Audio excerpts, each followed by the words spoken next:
This podcast is a member of the Place to Be Nation family. Visit us at placetobenation.com, the only place to be in your pop culture world. You're listening to the longest running weekly episodic comic book podcast in all of Place to Be Nation.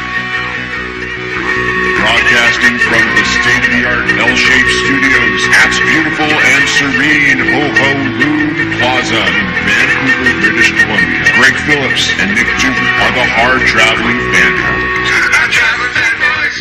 Hard-Traveling Fanboys! Hard-Traveling Fanboys! Hard-Traveling Fanboys! Hard-Traveling Fanboys! Hard-Traveling Fanboys! Hard-Traveling Fanboys! Welcome back, ladies and gentlemen, to the Hard-Traveling Fanboys studio in Ho-Ho-Loon Plaza in full and serene Vancouver, British Columbia, Canada. I am Greg Phillips. With me, as he is every week here in the studio, is Nick Duke. And we are here to bring you a much welcomed new edition of Countdown. Been a while, Nick, since we've done a countdown. Yep, it has been quite some time, and here we are back again, finally, to hit people with it. And this is one that we've kicked down the road a couple of times, and let's see how it turns out. I don't know. I think in the background you can actually hear me kicking that can down the road. So for those that don't know, of course, is our usually monthly, depends on if we're doing a theme month or not, look at at a list, basically. It's our version of the modern internet journalism, just making lists of things. And so it might be our favorites. Yeah, we're gonna update this theme pretty soon here, and Countdown will become 5 things we love and 4 things we don't about a given topic. That's right. And then maybe we'll do the top 11 reasons why you have to read a comic book. Right. And the 10 reasons you don't. So this month we're going to take in things that we don't like, actually.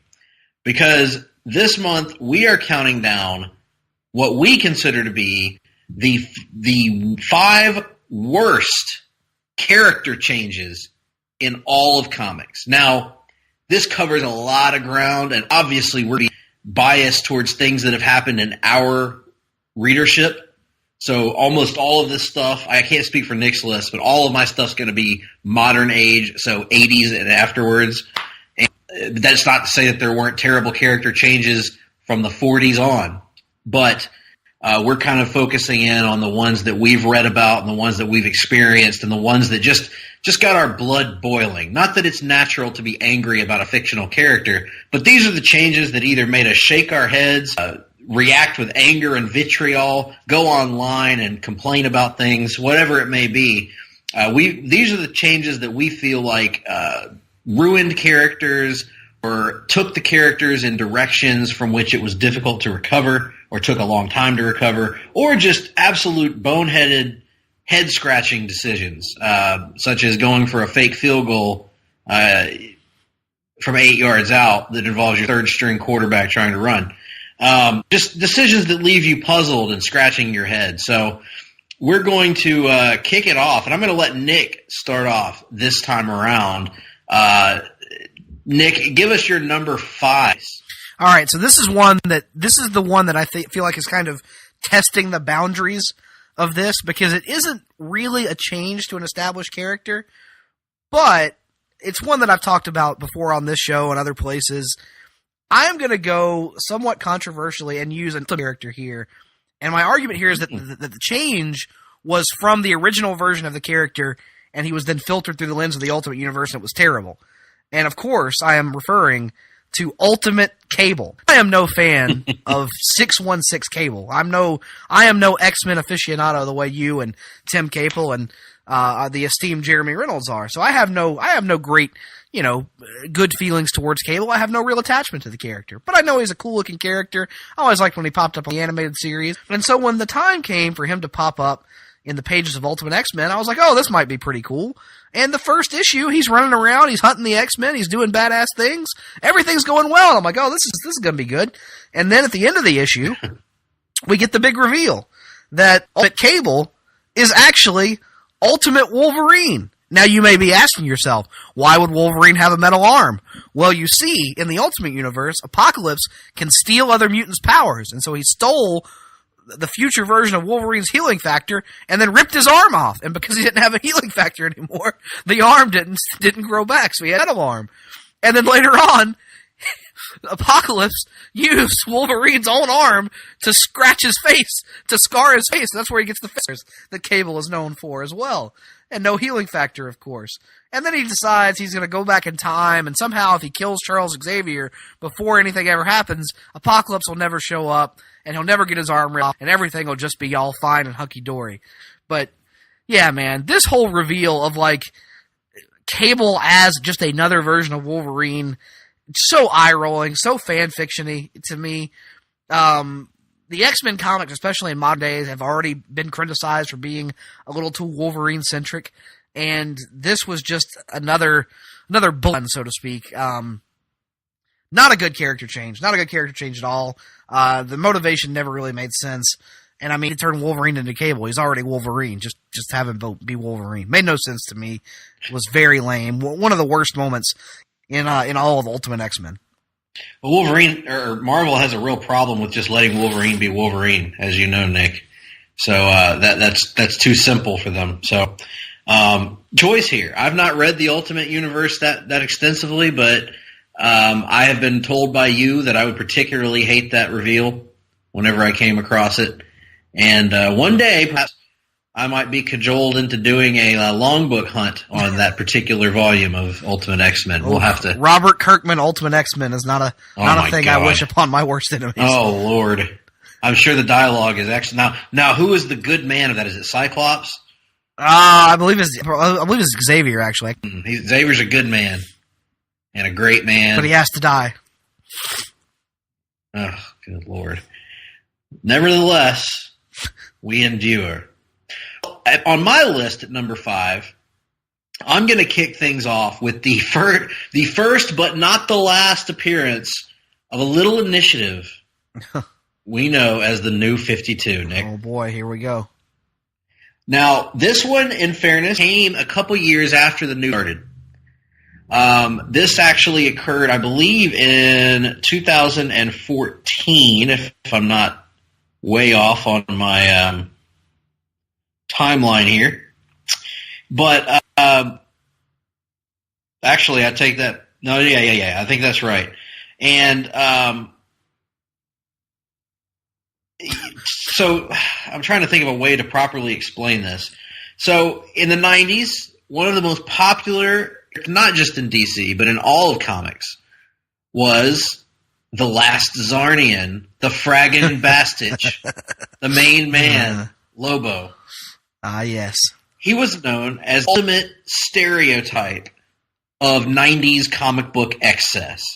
In fact, he was envisioned as a parody of the Wolverine archetype, the Cable archetype, big guns, big hair, face paint, red eyes, drives a motorcycle through space, chains and leather everywhere, talks in cliches and catchphrases, is completely over the top and hilarious.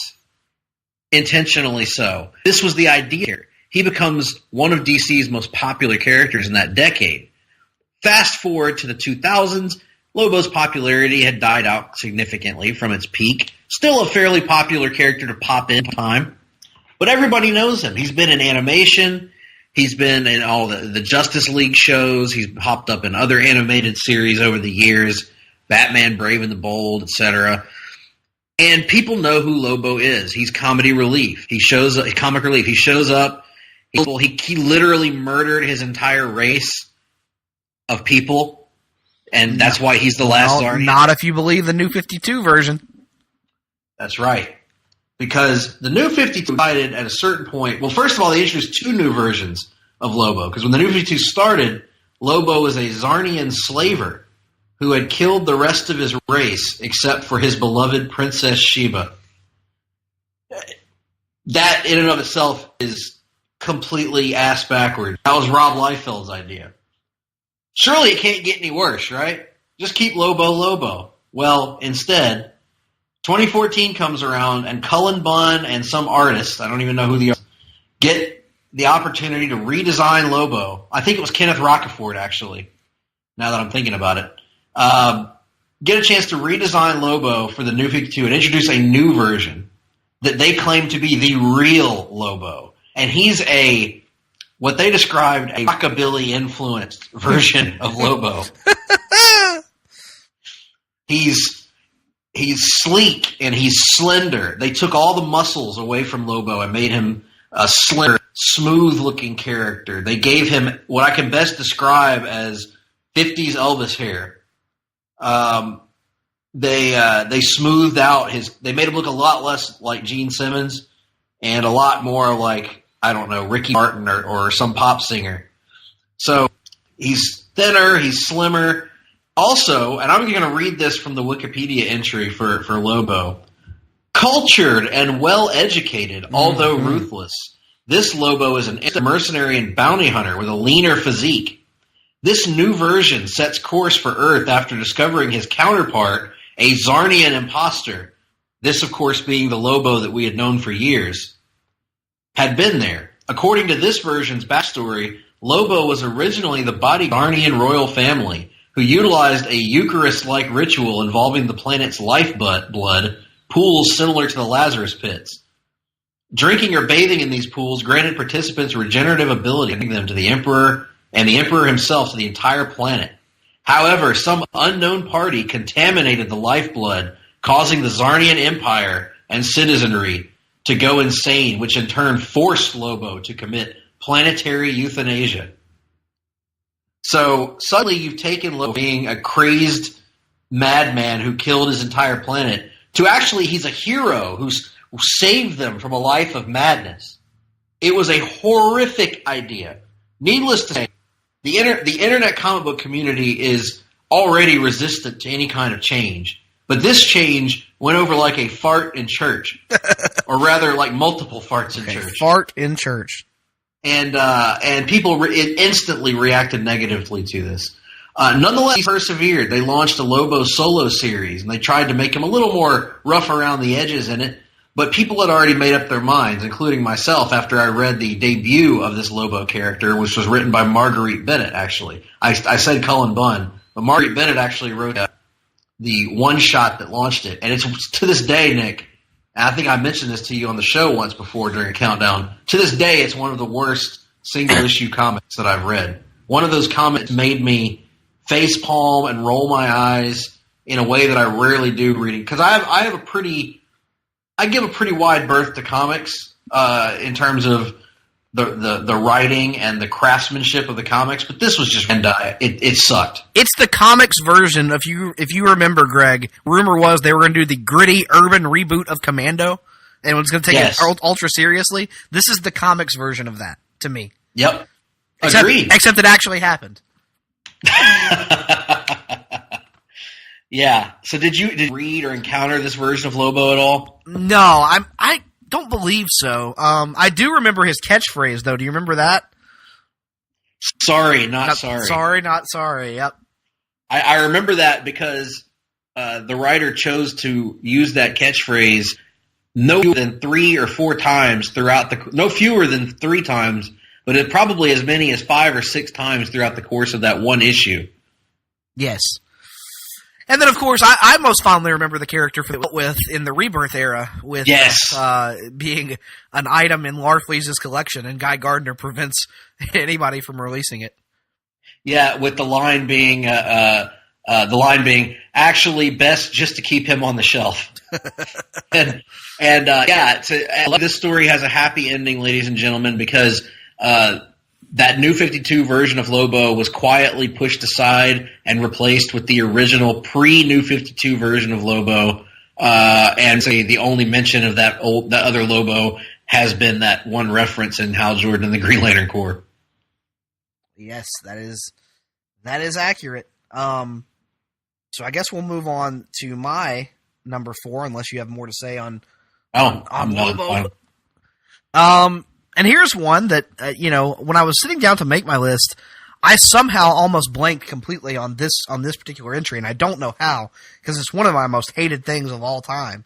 I'm actually a little surprised that it only falls at number 4 on my list, but here we go.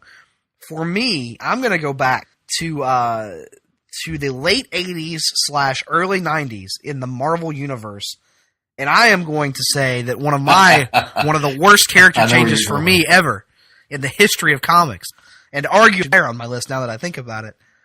Let's talk about Eric Masterson. Oh. Now, Greg, you go ahead and give your interpretation of how that name should be pronounced, please.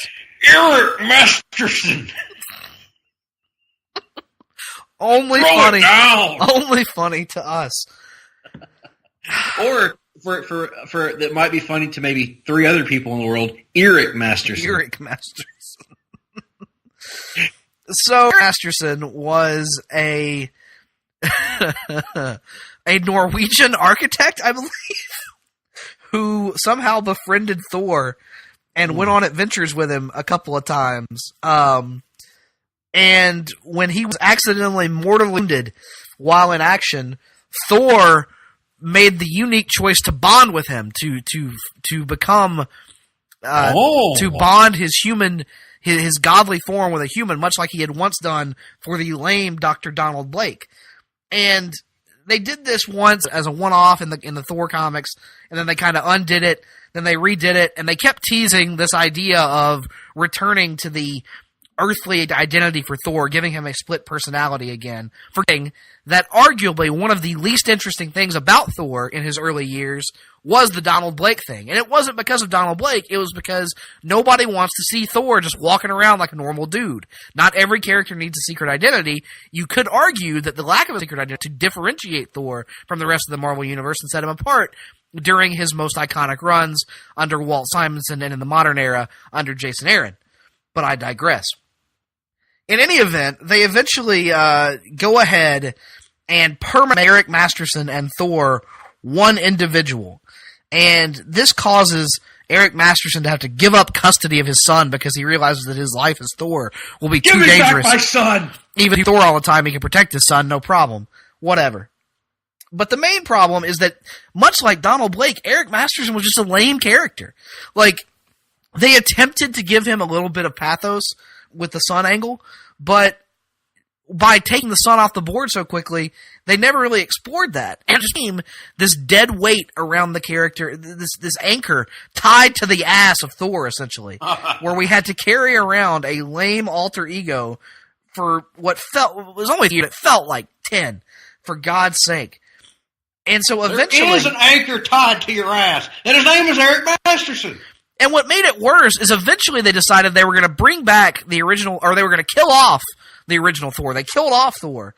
And so they had Eric Masterson just become like the new Thor. They actually called him that, the new Thor, there for a little while, even though the other Thor was dead, and he didn't really look any differently than the old Thor. He just acted differently and had to pretend to use Shakespearean dialogue, basically fake it as an Asgardian and whatnot. It was just awful. And then eventually, when they brought Thor back, they decided that there was such a great need to keep Eric Masterson around, they were going to give him the identity of Thunderstrike. And what differentiates Thunderstrike from Thor, you may ask? Well, Thunderstrike was Thor, who looked the same and acted the same, but carried an axe and wasn't as powerful, and basically was really lame. That was the difference between Thor and Thunderstrike. Lame Thunderstrike? What? I said the lame Thunderstrike? The lame Thunderstrike. Not the ultimate male Thunderstrike, unfortunately. Oh. This was all terrible. It eventually culminated in Eric Masterson being killed by Blood Axe. Blood Axe was a yes. That's the most 90s name. Yes, Blood Axe, who eventually was revealed to be his girlfriend, Jackie Lucas. Somehow that made sense. Anyway, he was eventually killed, and the way he was killed is that Blood Axe. He had to fight. He'd already killed Blood Axe, but he was worried that the curse of the Blood Axe, which was an item as well as the thing's name, was going to take over. It was going to take him over and drive him insane and make him kill people. And so he would kill him to prevent the curse of the Blood Axe from taking him over. But what happened was he had to fight Blood Axe inside his own mind. And when he defeated Blood Axe inside his own, fuck the Eric Masterson. He's Hulk Hogan. Well, you know the rest. Who should play Eric Masterson in the MCU whenever they introduce him? Dolph Lundgren, maybe? Shia LaBeouf. Shia LaBeouf, the replacement Thor, Eric Masterson. I like it. Well, that all sounds terrible, Nick, and very 90s. So I kind of want to read it because it sounds like it's just an encapsulation of. That's the thing, though, is it never really embraced that 90s form of storytelling. So it's not even bad entertaining. It's boring entertaining, or boring bad, not entertaining bad. Excuse me. But I mean, it's just that the we have to change everything for the sake of changing. Yes, and give him a cool a bloodier weapon, and give him I bet he had some sort of pads on at some point in the 90s, a leather jacket maybe. That's what I'm talking about. Well, while we're talking about characters impersonating other characters, Nick, I also am going to turn to Marvel Comics for this, and you'll have to bear with me for a minute because that history you just gave me on Thunderstrike, I've got a little history lesson for you that's going to be mostly new information for you. Because I'm going to tell you the tale of a character named Zorn. Mm-hmm. So buckle up, sir. This one will get weird. Okay, so this goes back to Grant Morrison's long tenure on, or not only that long tenure, on New X-Men. This was Morrison, along with Frank Quitely and several other artists, kind of, in a way, doing a soft X-Men, taking over the franchise and taking it in a bold new direction. And a direction that largely, depending on who you're talking to, worked. Some people didn't like it. Some people did like it. I actually really liked it. I read it in a trade form at the library during the book Exodus, and I enjoyed it a lot, actually. But he did a lot of bold things, a lot of crazy things. Well, in the midst of this run, there's a new character that's introduced. His name is Zorn, X-O-R-N. And he's introduced as a Chinese mutant who has a white star where his head should be. So he has to wear a protective helmet at all times. He can never take it off. Wait a minute. So where's his brain? Inside the white star. Okay.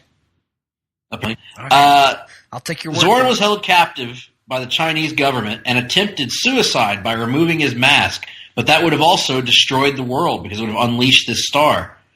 He was talked down by Emma offered a place in the X-Men. Turns out that he was a healer.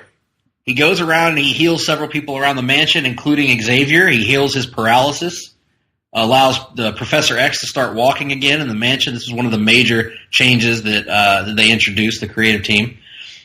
Even took over the, quote, special class of students at Xavier's school and was a generally well-regarded member of the team, albeit he had a penchant for long speeches.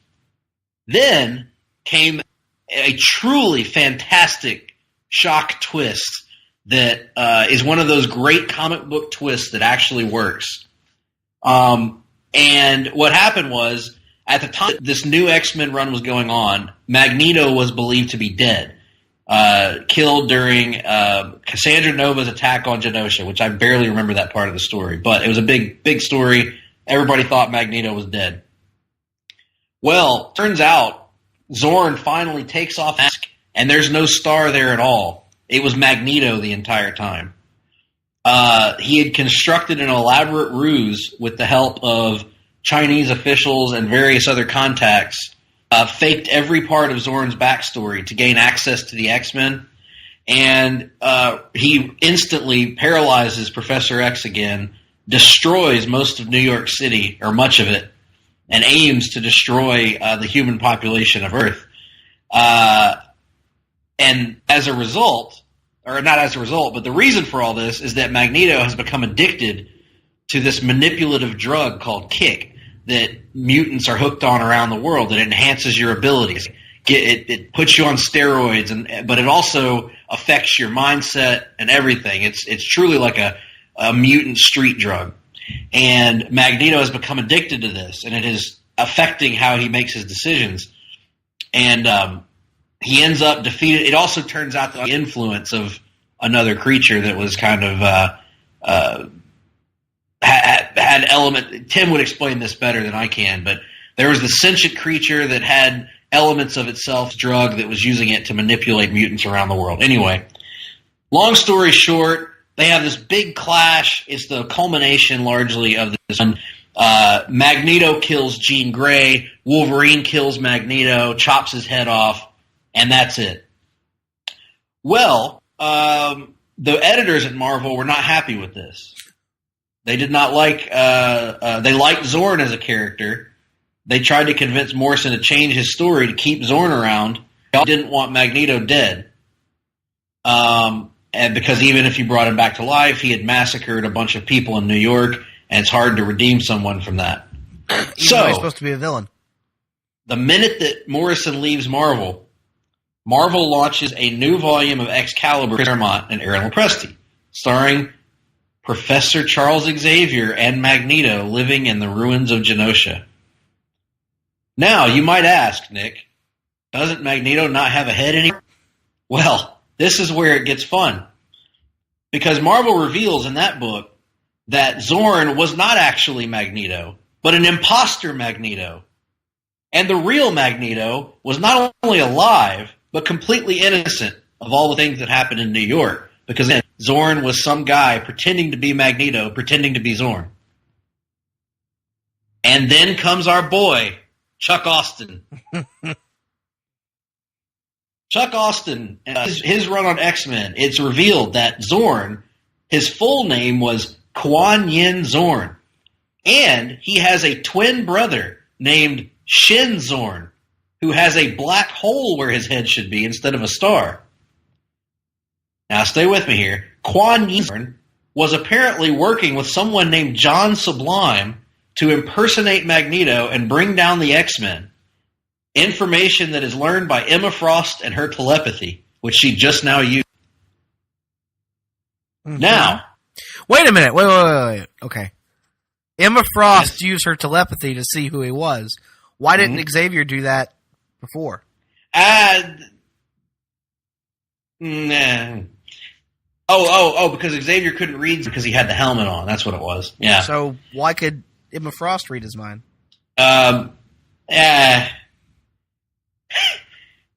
Reasons. All right. But there's more. There's more. Not only does that not make sense, there's more. We don't know why Kuan Yin Zorn wanted to impersonate Magneto and set him up and go through this elaborate ruse. Until the official handbook of the Marvel Universe in 2005, which revealed that it was the result of Scarlet Witch's meddling with reality prior to the House of M event. Similar to Superboy Prime punching a hole in reality. Then comes New Avengers by Brian Michael Bendis and Magneto. Scarlet Witch removed all the mutants' powers, or most of them. That energy that she removed formed a creature called the Collective. You've probably read this, Nick. Which was essentially a incorporeal cloud made from those mutant powers. The Collective possesses an Alaskan man, Michael Pointer, kills Alpha Flight, and finds Magneto in Genosha. However, Magneto recognizes the dominant personality as being Kuan Zorn. Zorn then explains that he took Magneto's image because he knew or hoped that Magneto was a symbol that mutant kind could rally around. However, following M-Day, Zorn had decided that now, more than ever, mutant kind needed the real Magneto back and offered to repower him. Magneto refused, and the Sentry threw the Collective into the sun. So, here's what we're left with, Nick. There are two Zorn brothers, Kuan Yin and Zorn. Mm-hmm. Kuan Yin is a bad guy who pretended to be Magneto, pretending to be him, in an attempt to rally mutants behind his cause. Right. Kuan Yin was killed by Wolverine, so found his way personality-wise into this Collective. And the Collective took a Grant Morrison story and made it more complicated than it was.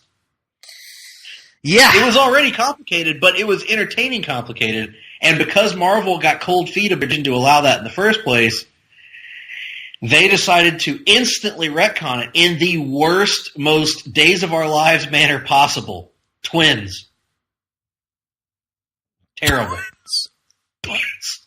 Sorry. This was absolutely awful, Nick, and I don't like it. I don't care for it, and quite frankly, I think it deserved its spot on my list at number 4. What are your thoughts on Zorn, Nick?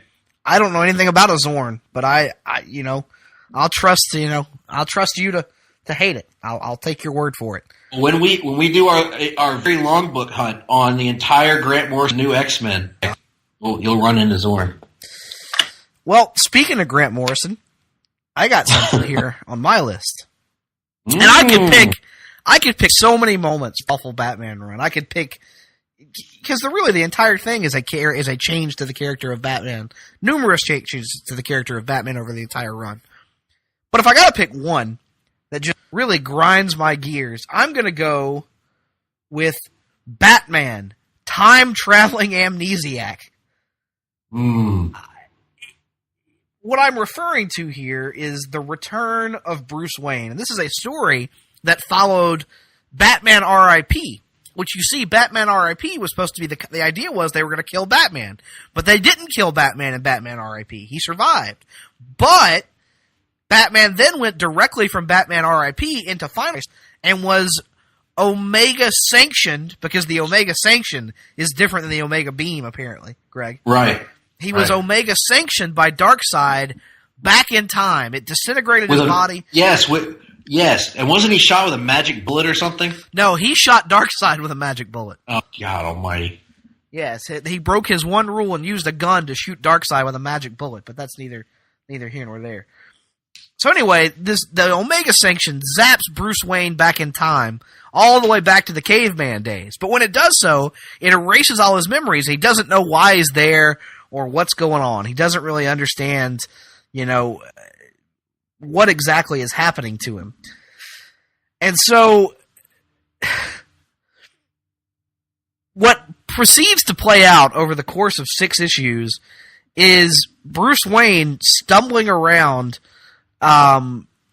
trying to piece together his memories. And every time he does something that is Batman-like, every time he starts to recover a bit of himself, he is flung forward in time. So he starts, like I said, in the prehistoric times.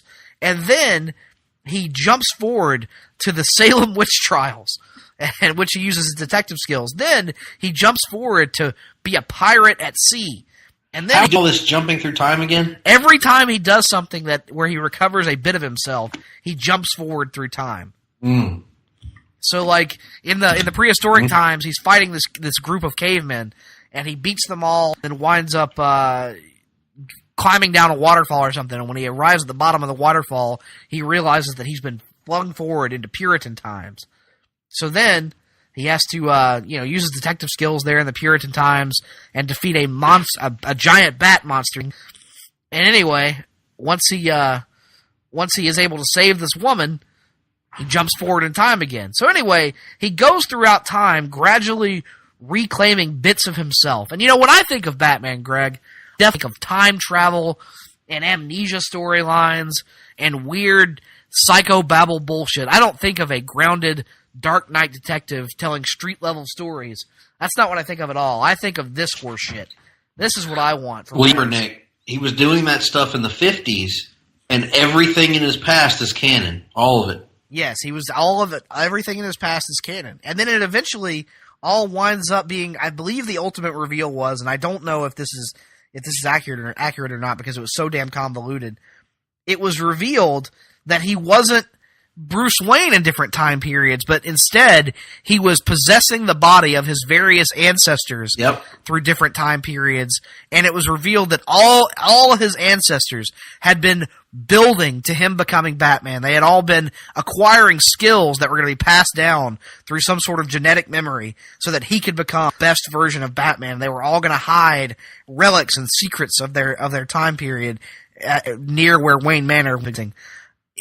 It was just the stupidest fucking thing that ever happened. I hated it, Greg. I hated it. Yes, but what did Le Bossy think about all this? Le Bossy played no role.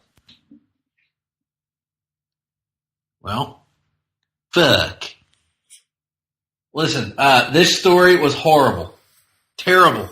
I remember it happening. Because at the same time they were doing the Return of Bruce Wayne, they were still doing Batman and Robin with Dick Grayson as Batman, which I was loving. I was loving all of the Dick Grayson as Batman books at that time.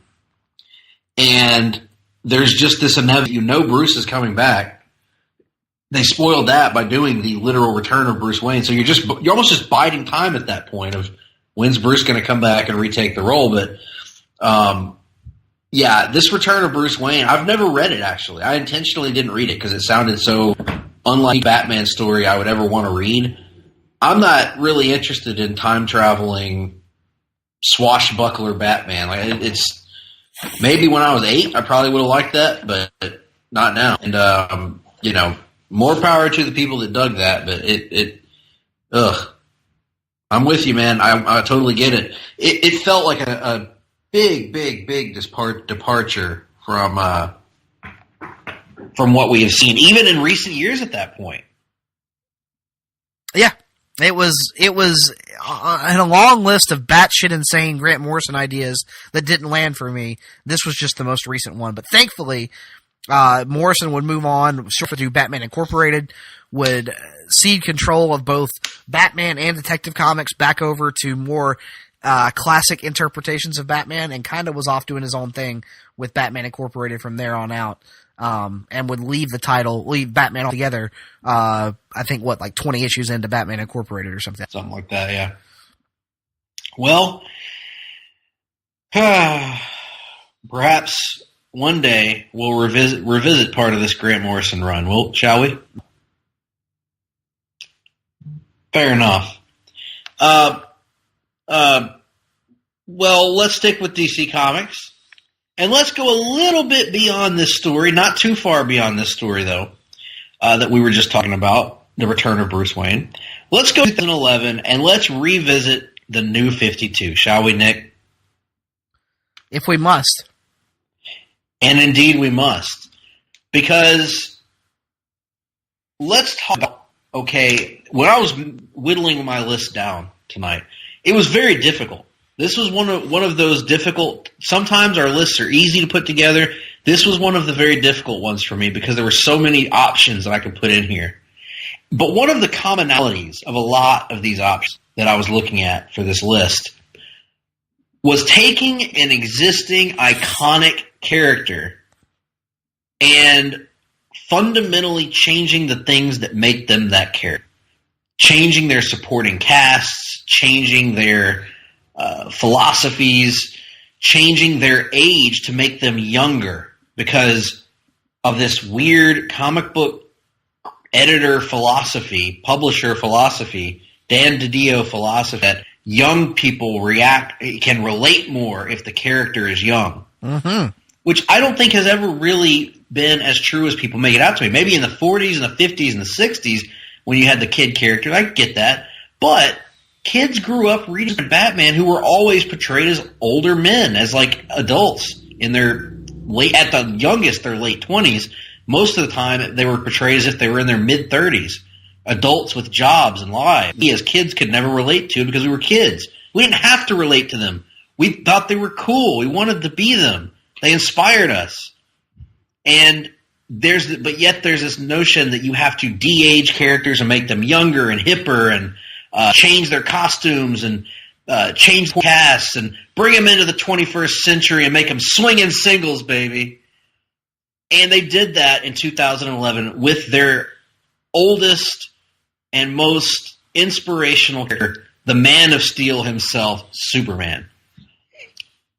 My number 3 selection is the New 52 version of Superman, where this hastily thrown together reboot of the entire DC universe, character in Superman with such a rich history and such a rich cultural history, a heritage of who and what he is, what he stands for, what he believes in, what makes him a great and iconic character, his devotion to family, his love and his compassion for others, his ability to do the right thing in the face of any kind of trouble.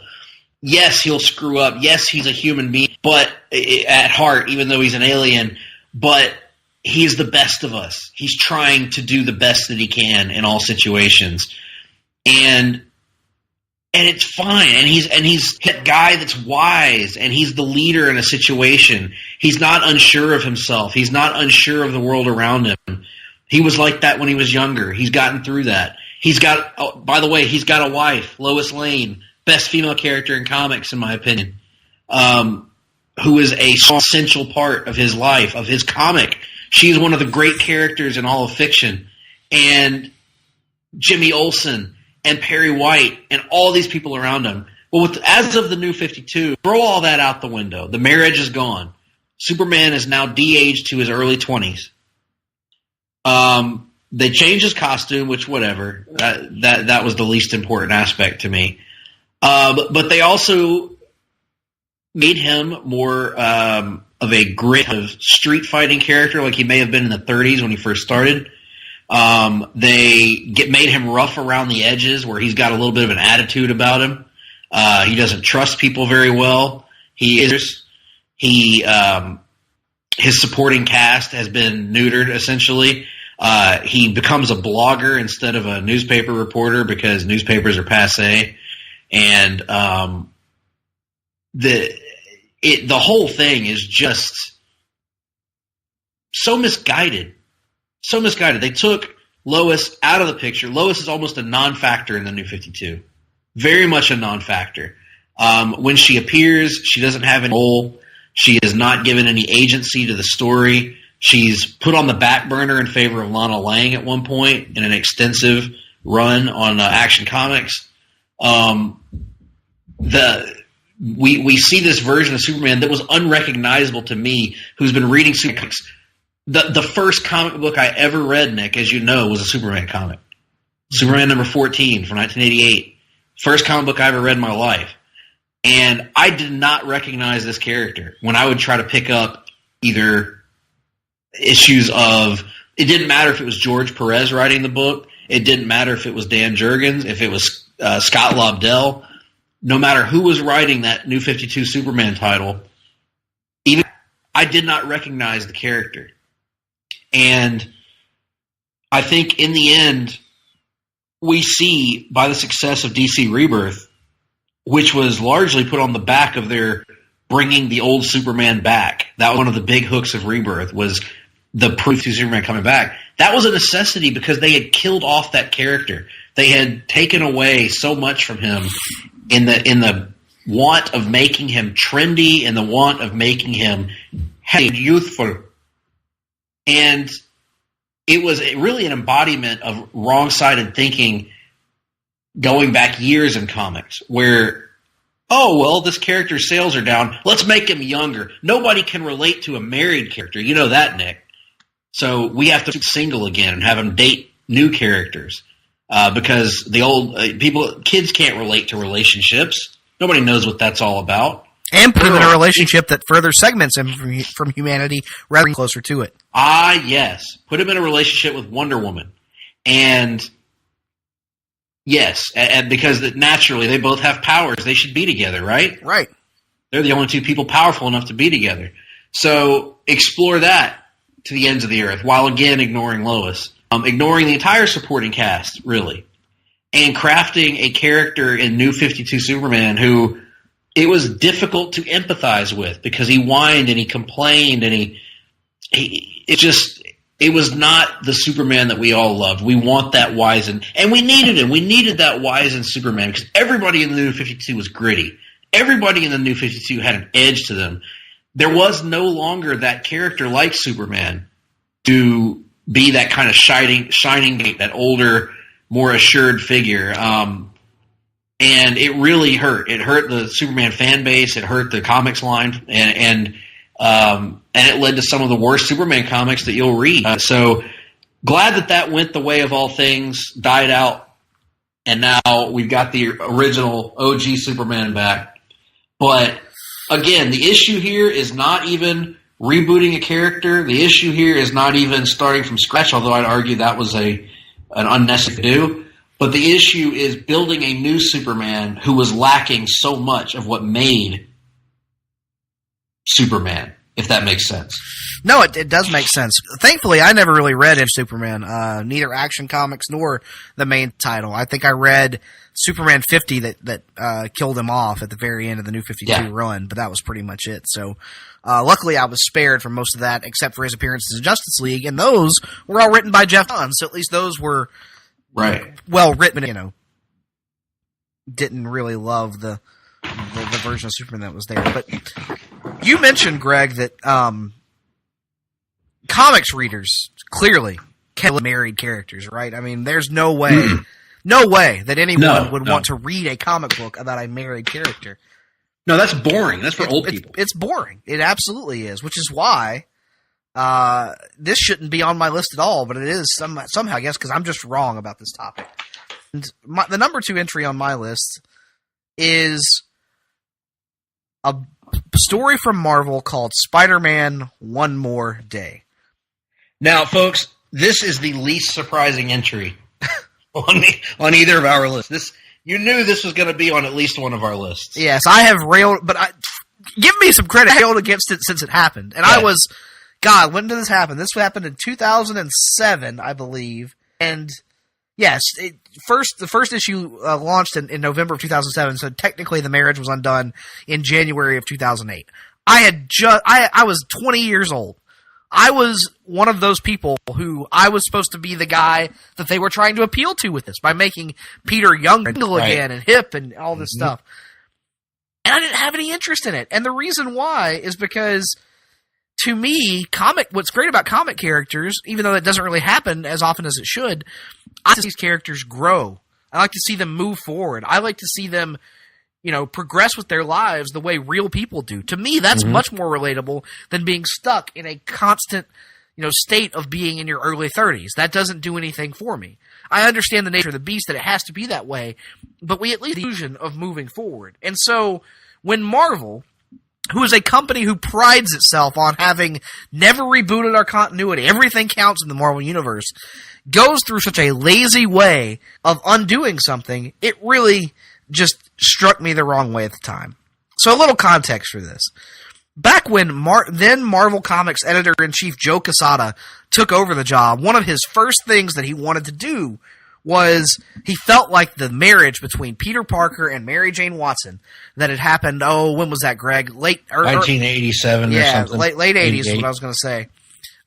He felt like that needed to be undone because it was necessary to preserve the longevity of the Spider-Man character, because he felt like there were so many stories you could tell with a married Spider-Man, and that it had long since outlived its usefulness, and it was time to move the character back to a more classic status quo. Luckily, he was not able to do this right away when he came onto the job. He kept searching for a storytelling mechanism, a way to do it, and eventually, when Civil War happened in 2000, it's almost like Nick. If a couple breaks up, you might think that they would just get a divorce. They would just get a divorce. We'll get to that. I got some quotes from Joey Q I'm going to read here in a little bit. So he was looking for a way to get out of this marriage for a long time. And in 2007, events kind of started to materialize that were going to lead him to be able to do this. One was that longtime writer J. Michael Straczynski had finally announced to depart the title. He had been the writer for, a decade. A literal decade, I believe, at this point. He had been one of the tenured Spider-Man writers, and so Quesada wanted to see him off with a major storytelling development that would provide something of a fresh start for the new creative team. What also happened around this time was the event Civil War that saw Peter Parker publicly unmasked. So now you've got two mind of Joey Quesada, even though, by the way, he gave the okay to the public unmasking. The problems are you've got a Spider-Man without a secret identity, so he is, and you've got this married Spider-Man. Both of which he thinks are terrible things, even though I would argue there's a lot of story to be mined there. I think both of them are good things. Of a Spider-Man who's married, has a family, and everyone knows who he is. There's a lot of material to be mined there. And all that material was, of course, mined just 4 issues. That, of course, being the 4-issue story, Back in Black. What happens in Back in Black is after the events of Civil War, Peter is disillusioned. He famously swapped sides during that conflict, moving from Iron Man's pro-registration side to Captain America's anti-registration side. And as a result, he has put himself in. He no longer has to deal with the federal government. His family are fugitives. He has essentially ruined his family's lives, all because of this moral stand he makes. And because he no longer has the support of the federal government, the Kingpin is able to launch an attack against his family, and Aunt May is mortally wounded in the process. So what follows Back in Black is the storyline One More Day, and what happens here is Peter is frantically searching for ways to save Aunt May, to save his 173-year-old Aunt May. Yes, who, by the way, if you've listened to the Marvel Age podcast, pretty much was perpetually on her deathbed from the character's creation up through 1969. So we've read about 7 years of Aunt May having fainting spells and being bedridden. So this lady has been on death's She's doorway. She's gonna go, Peter. Just let her go. Yeah, just let her go. She probably wants to die at this point. But see, Peter, his thought process is he put her in that position. And so he doesn't want the guilt of having to deal with both Ben and Aunt May's deaths being on him. So anyway, he's going to find a way to save Aunt May. And he goes around and he goes to Doctor Strange first. He's like, "Hey man, you're the most powerful, mystic on the face of the planet. You can use your mystic powers to save Aunt May." And Doctor Strange says, "Nope. Can't do it. I don't have the power to bring people back. He is already about to cross over the ethereal plane or some such bullshit." Peter, she's been dead since 1982. Yes, it's just a literal corpse you've been carrying around and talking to. It's actually quite disturbing. So that doesn't work. So he sets off to find help from others. He's Reed Richards. Tries Reed Richards. Reed Richards is no help. Surprise, surprise there. Sorry, Peter. I'm looking at my Bunsen burner. You can't do anything for you. I can't hear you. Dr. Doom, because Dr. Doom has tried notoriously to bring his mother back from the dead. Dr. Doom can't help him, and wouldn't help him anyway. Our favorite, the High Evolutionary, he goes and asks him for some help. Why didn't he help? No help from the High Evolutionary. Why? And finally, the one he didn't at all, Dr. Octopus. He figures, if anything, Doc Ock would take pity on his former lover, May Parker, and help bring her back to life. But can't do that either. Elton John, B. Arthur getting it on. So nothing is happening. So Peter breaks in to the Sanctum Sanctorum and says, "You know what? If Doctor Strange won't help me, I'm going to figure out a way to do it myself." And he steals these magical relics and he uses a spell to try and send himself back in time to stop Aunt May from ever being injured in the first place. In the process, he wounds himself because he's an idiot who doesn't know what he's doing. So Doctor Strange shows up and like, "Listen, Peter, we gotta have a come to Jesus meeting here. It's not gonna happen. You gotta go be with your aunt in her final moments. It's all I can do." So Peter finally he accepts it, realizes that there's nothing he can do for her, and Strange heals his wounds and sends him on his way. And as Peter is walking to the hospital, he encounters this mysterious little girl who tells Peter that, "Hey, I can solve your problems for you," and she runs off. And Peter gives chase, and when he finally tracks her down, she transforms into the demon Mephisto, who's got a proposition for Peter. He is going to save Aunt May in exchange for Peter giving up his marriage to Mary Jane.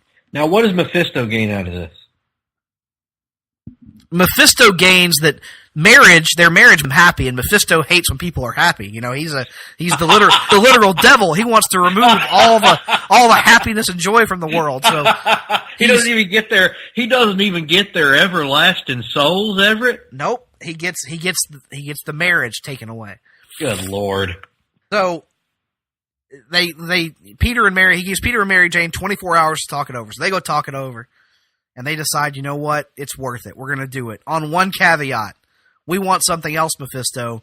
You've got to help us have Peter's secret identity restored to the world. So in one fell swoop, we have done away with the secret identity reveal, which just happened like 6 months earlier. And we're also going to undo this marriage. And so, finally, in the final scenes, we see Peter and Mary Jane to watch their greatest moments as a married couple, and also what the future would have held from them, all dissolve away in front of them as they shed tears. The next thing Peter knows, he wakes up, he doesn't recognize his surroundings, and it turns out he is back living with Aunt May again, because that's what we needed. And not only that, but when he goes downstairs, it's his birthday, and Harry Osborn is now been resurrected as a result of whatever prior events were changed. And all of the guests toast to a brand new day. This would wind up ushering in a terrible era of Spider-Man comics. At first starting with thrice monthly publication of Amazing Spider-Man that saw rotating writers and artists tell different stories depending on which week of the month you were picking the story up with. Most notably, it saw the introduction of one Daniel Slott into the Spider-Man writing team, who would eventually take over the title full-time when it went back to once a month. And, of course, I have made my disdain for the Dan Slott Spider-Man run well known throughout this time. Now, Ben Morse is not going to be happy to hear that, I don't think. Well, Ben Morse doesn't like a lot of my takes. You know, I also think 90s Connor Kent is trash, so there you go. In any event, the problem was they never really revealed what had changed and what hadn't. Like, Joe Quesada kept saying in interviews, well, the idea is that all of the stories you know still happened, except they just weren't married. They were just a couple, and then they broke up at some point. And so people would say, oh, what about Mary Jane being pregnant? Like, well, that one didn't. And they're like, but you just said all the other things happened. And he'd be like, well, you know. So eventually they tried to kind of massage this a little bit with a follow-up story called One Moment in Time. Because actually wrote this himself to kind of clarify some continuity changes. And what wound up happening, the reveal was this. Mephisto's only change to the timeline was that on the day of Peter and Mary Jane's wedding, he set a criminal free from prison who Spider-Man had to stop on the way to his wedding, was late for his wedding. Mary Jane got mad because he was late and realized that being Spider-Man would always be a higher priority than his marriage and wound up calling the whole thing off.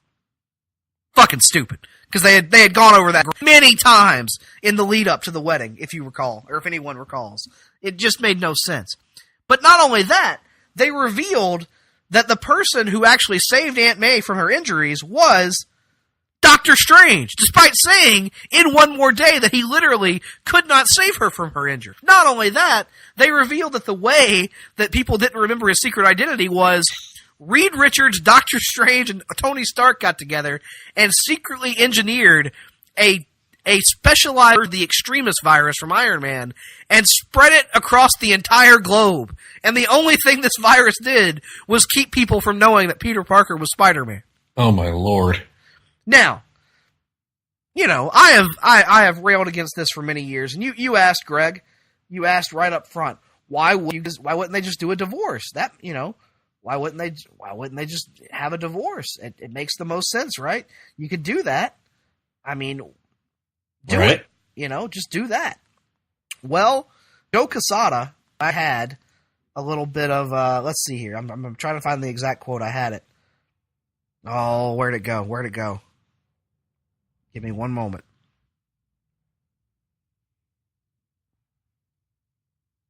Yeah, the Phillies won.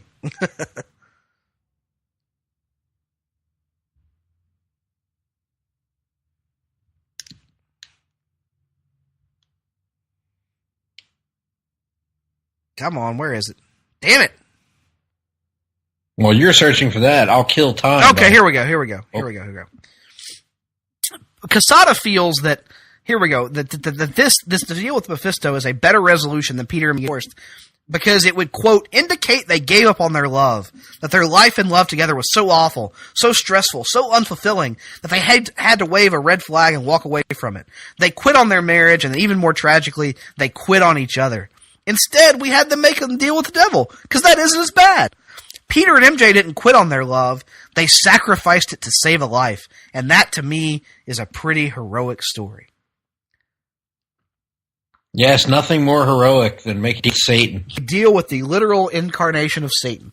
Now, in the years since... A selfish deal because the reason that they're making that deal is so Peter won't feel guilt about something he did. Yes, exactly. Giving up all these things that had helped to differentiate Spider-Man from other Marvel heroes in 1987. The marriage was a defining characteristic of the character. And again, if you don't want to do it, I would argue that there's a much more relatable and, human way to tell that, telling the story of someone going through a divorce. It doesn't have to be an ugly divorce, but it can be something where you're like, hey man, this just isn't working out for whatever reason. That's something that happens to real people every day. If the Marvel Universe is supposed to be a reflection of the universe outside our window, what's more realistic than that, than showing a divorce in a world where marriages end in divorce? It's extremely frustrating. But what has been even more frustrating is over the last 5 years, Marvel has continued to poke and prod and taunt people by continuing to tease that they might undo it at some point. And you might ask yourself, well, they probably could do that. Why don't they do that since they now have a younger, hipper Spider-Man and Miles Morales running around anyway? Wouldn't it serve to differentiate Miles from Peter? The answer is yes, it would. But they won't because they suck. The end.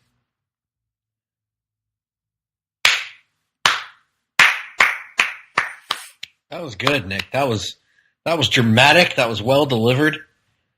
Almost sounded rehearsed, but I know it wasn't. Very well done. And I support your you're putting it on your list. I think it was a worthy entry because again, Nick, it comes down to the principle of taking everything that made Spider-Man unique, or many of the things that made Peter Parker in particular unique, and stripping them away. Mm-hmm. I think I know where you're going with this. Well, I'm going to have to hold that because I'm going to come back to that in a minute. Because before we get there, there's another example of it than the one that I think you were thinking of. But I think this one's going to set you up nicely for your number one, if I'm correct, where one might be. My number two is another long-standing character who came to prominence largely in the 1960s. And a character who has become near and particularly in the last couple decades. A character who at one time resembled Dan Quayle. A character by the name of Hal Jordan, the Green Lantern. That's my... I'm going to set you up perfect, Nick, because I'm going to focus on one aspect of it, and then I'm going to just volley it over to you to handle the rest of it. So, my number two is the transformation of Hal Jordan into the villain Parallax. Let me preface by saying that I do believe that it is possible to have heel turns in comics. I think it is possible to tell the story of a natural heel turn in some isolated cases. I think we also should preface this entire segment of the show with we still hate this, despite the fact that it laid the foundation for one of the greatest things to ever happen in comics, Jeff Johns' Green Lantern run. We are analyzing this as it happened, not as it wound up being used and retconned and improved 20 years later. Right. I also say this knowing that there were comics that came out of this. There were good.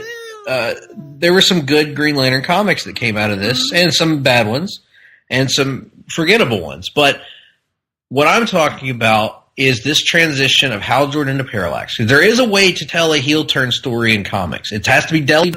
It has to be sparingly done, but it can be done. We've seen it. But let's explain why this is one of the worst and tackiest ways to superhero heel turn. So let's go back to the early 1990s. Green Lantern in the post-Crisis on Infinite Earths era has been kind of reimagined a few times. And in particular, Hal Jordan has been kind of reshaped and refocused into an elder statesman of the superhero community. He's got graying temples. He's portrayed as one of the founding members of the Justice League. And he's kind of trying to find his way in the world. He's almost at not quite a mid-crisis of sorts, where he's trying to find his way and deal with the things that he's done in his past, whether it be his road travels with Oliver Queen, whether it be his multiple failed attempts at a relationship with Carol Ferris and various others. And he's trying to hold together the Green Lantern Corps as they're going through lots of different transitions involving the Guardians and the new Guardians and all kinds of things going on in the late 80s and early 90s. Well, at a certain point, the sales on the Green Lantern comic were just stagnating. They weren't what DC Comics were hoping for. And at the same time, DC was seeing historic sales in Batman and Superman thanks to some radical changes going on, some radical storylines, namely, first and foremost, the death of Superman, which was the most successful storyline in all of comics at that time. And it was doing gangbuster sales, getting mainstream attention. They were killing off Superman. Fast forward a little bit, and you have Nightfall going on in Batman, where you're breaking Batman's back. And both of these storylines involve temporary, that we didn't know were temporary at the time, replacements. Reign of the Superman, you've got a leather jacket-clad Superboy that Nick has talked about earlier. You've got John Henry Irons, a steel worker who literally wears an iron or a steel Superman suit.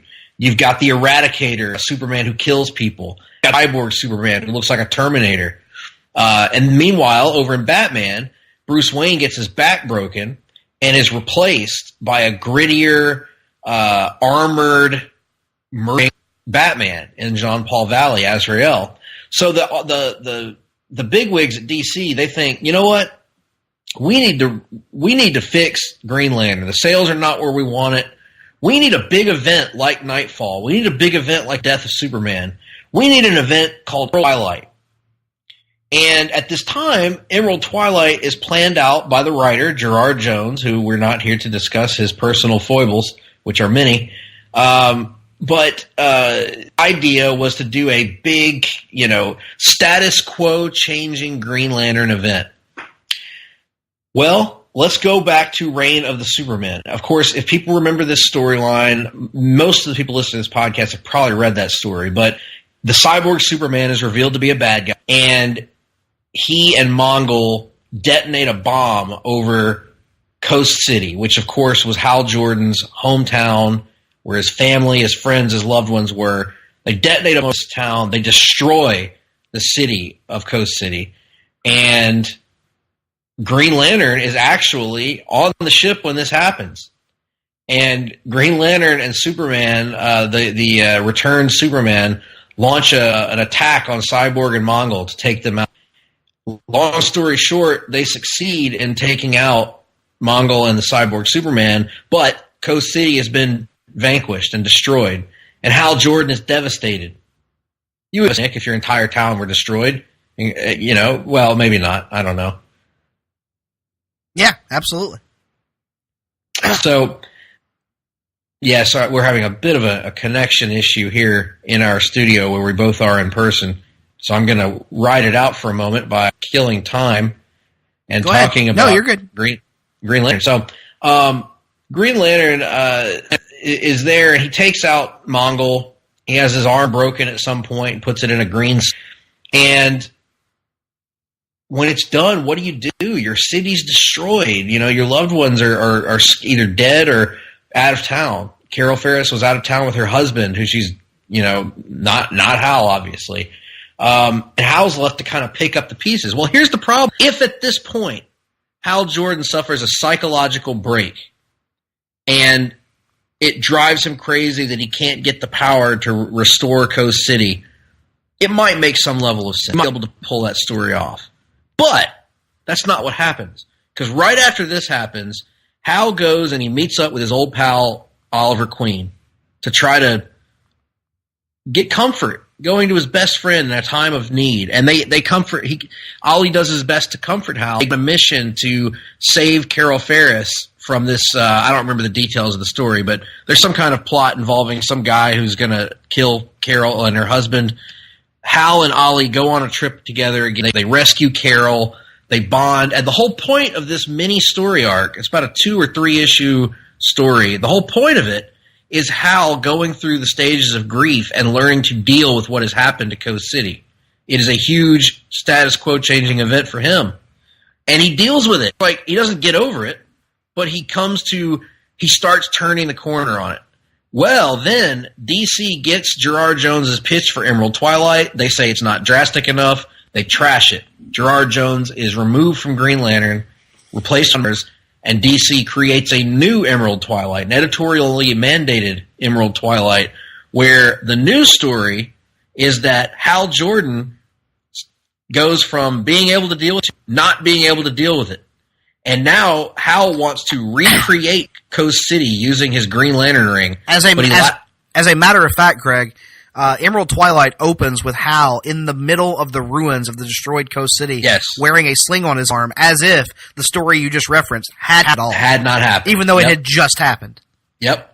So Hal tries to recreate Coast City with his power ring, even going so far as to bring his mother and father back from the dead briefly to converse with them. Even though they're just constructs of his ring, they're not real people. So they're just constructs of his subconscious. Ganthet of the Guardians comes down and tells Hal, I'm sorry for your loss, but there's nothing we can do, even though they probably could if they wanted to. What to do? Can't use the ring for personal gain. Yes, you can't use the ring for personal gain. Hal says, well, that's bullshit. Bullshit. He basically says to the Guardians that you got power for personal gain numerous times, going off to fornicate with the Zamorans and all that stuff. And Ganthet says, and Hal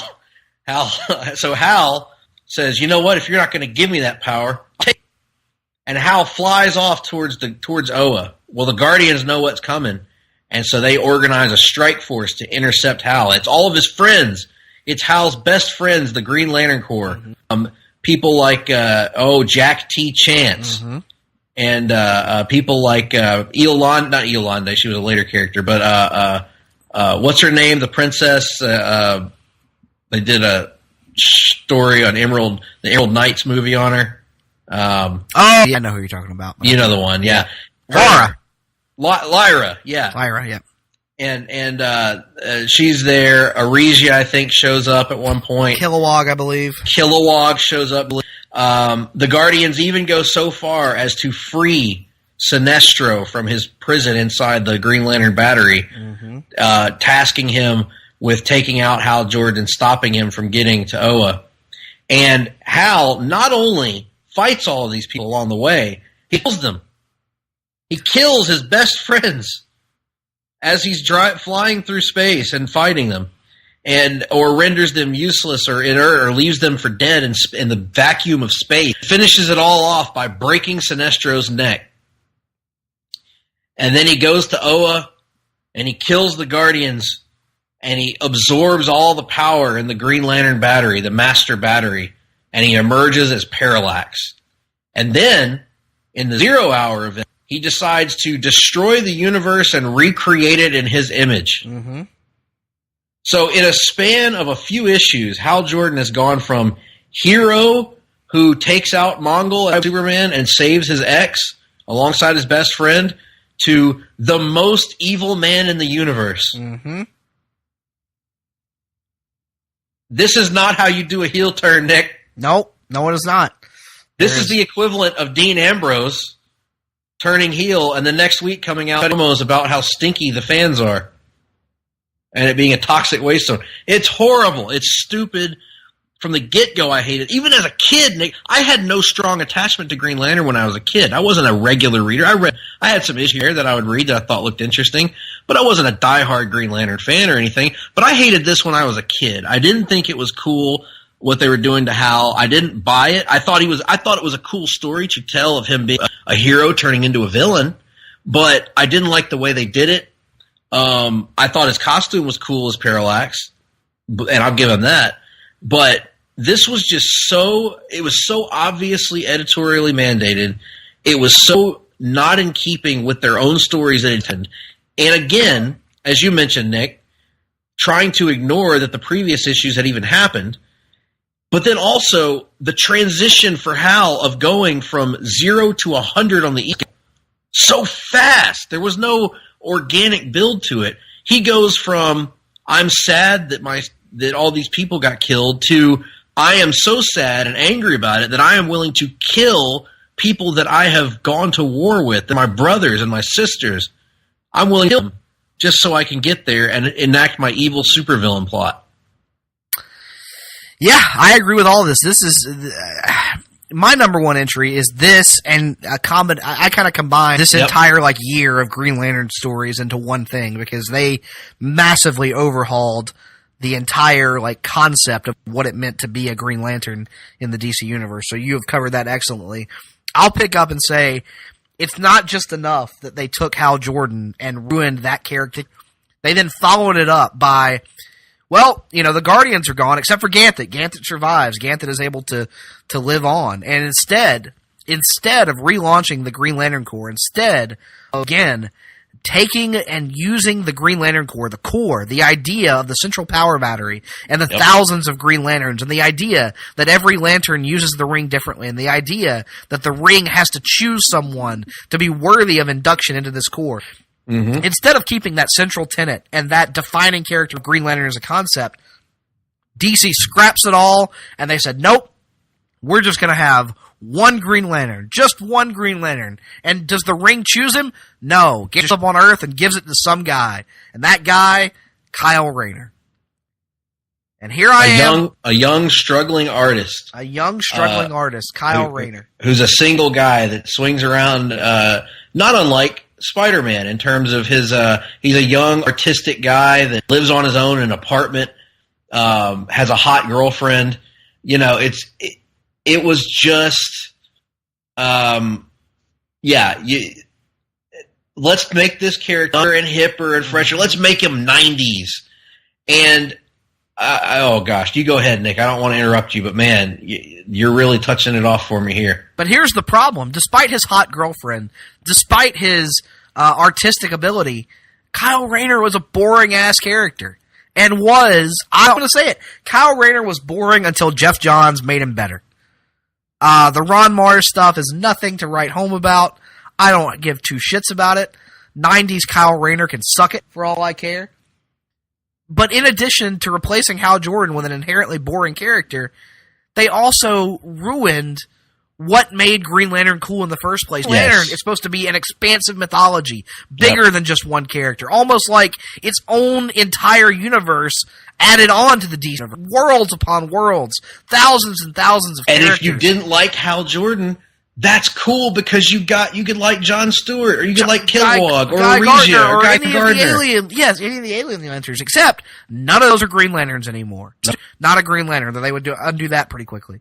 Guy Gardner, not a Green Lantern anymore. Kilowog, gone. Arisha, gone. Chip, gone. Tomar Ray, gone. Salon, all of them gone.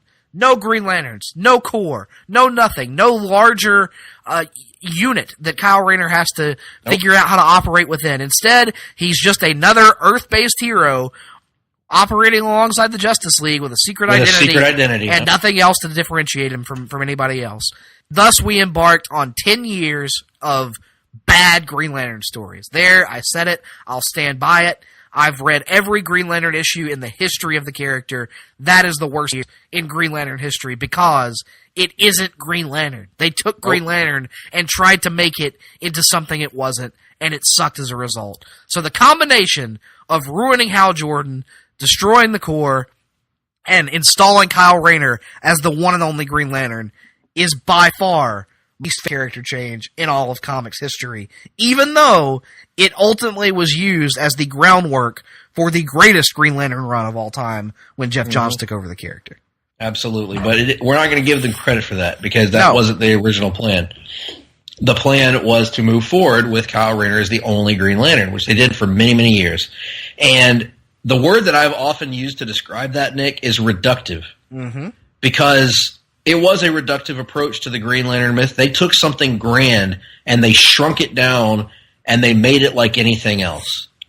He has a magic, what does Grant Morrison refer to as a wishing ring? A magic wishing ring. And that's the only thing that makes him different, is his weapon. But that was never what Green cool to me, or cool, or it wasn't the weapon, it wasn't the green ring, it was the mythos. It was that you're on this team. You're part of a unit. You're part of a universe-wide collection of people that have this magic ring and in different ways. And maybe you don't all get along, but you're going to have to interact with all these strange and interesting, weird creatures. And now you're turning Green Lantern into Nova or any other character that occasionally ventures off into space. You know, I'm never in favor, or rarely am I in favor, of changes to a character that make them more like other characters. Right. And that's what they did with this. I agree with you. I resented her for many, many years as a comic book fan, even though I missed a big chunk of that Ron Mars run. I resented the character until Jeff Johns, Dave Gibbons, and Peter Tomasi kind of reimagined him in the pages of Green Lantern Corps after Rebirth happened. And Green Lantern Rebirth, that is. And that's when I started enjoying Kyle Rayner, but not until then. And I know there's a lot of people that are going to find that controversial, but I don't care. That's just I lived through it. That's how I always felt that way. Even when I was 10 years old and I was the target audience for Kyle Rayner, I thought Kyle Rayner was lame. I thought he was repetitive. I thought he was too much characters. And I resented the fact that they were crapping on an entire mythology, an entire universe of characters in favor of pushing the new shiny thing.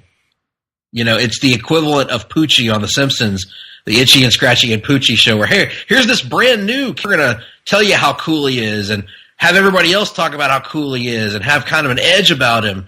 And there's nothing less cool than that. So, awesome selection for number one.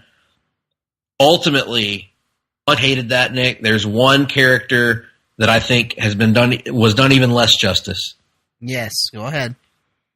Because at number one, I am taking, you could argue, is an innocuous aspect of a character, but I would argue that this particular story and this particular decision, more than that, fundamentally altered the course of my favorite Marvel character and ruined him, and still never recovered from it in the comics.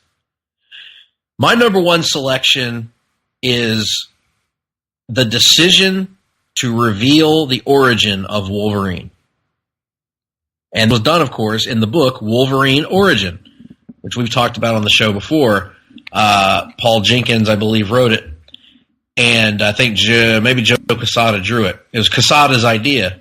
He was one of the linchpins of it. So, as all horrible character comics do, this started with a reactionary decision from an executive.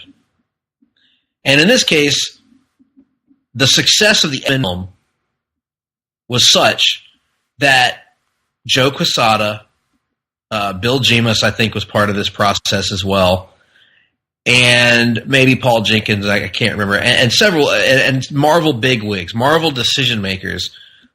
They started to get in because, to this point, one of the big aspects of Wolverine, including in that first X-Men movie that made it into there, that was on the cartoon, that was in the comics, one of the defining characteristics of Wolverine was that he did not know who he was, really. We had hints, we had theories, we had red herrings, plenty of them over the years, but they had never revealed what his origin was. He was a drift, an eternal Ronin, without a masterless samurai, cursed to roam forever, looking for clues to who he really was. An argument could be made that maybe they had beaten that in around time to end it. I would say that that's not true. I think you can end the story of him trying to look for clues, but I think part of what fundamentally made him interesting was the fact that there was mystery there. As a kid, I remember at school with my friends, we have our own theories on what his origins were. We would try to take clues from the comics, the little breadcrumbs that would be dropped, and we came up with our own ideas of Sabretooth's his dad, or Sabretooth's his brother, or Mr. just genetically engineered him, or all these different theories that we had as kids, and every one of them was better than what Marvel came up with. So Marvel decides, in their infinite wisdom, hey, if we don't reveal Wolverine's origin, The movies are going to do it. And that will become his cultural origin. You know, Nick, like how the fact that Tim Burton's Batman showed Joker's origin made that his definitive origin in the comics. Yeah, right? And we all now refer to Jack being the one true Joker, right? The one true Joker, yes, absolutely. We all know that the Joker killed Batman's parents because they did it in the movie. So that was the thought process is, gosh, we can't let Bryan Singer and Fox come up with Wolverine's origin. That would we got to. And so they start brainstorming Wolverine origin. And they decide to take a character who is so rooted in fan theory and speculation and mystery. There's that word again, mystery. And they decided that he was a sick aristocrat boy in 1780s or 1870s Canada, who's the son of a wealthy family, and his mutation kind of kicks in after a traumatic event in his childhood. And they show us this aristocrat boy growing up and dealing with his bone claws and his evolving healing factor that makes him no longer sickly. And we learn that he, over time, that very healing factor leads to his some of his memory issues and things like that. So it heals his memories from him. And regardless of whether anybody thinks Wolverine Origin is a good story or not, I'm not going to debate that. I didn't like it, but some do.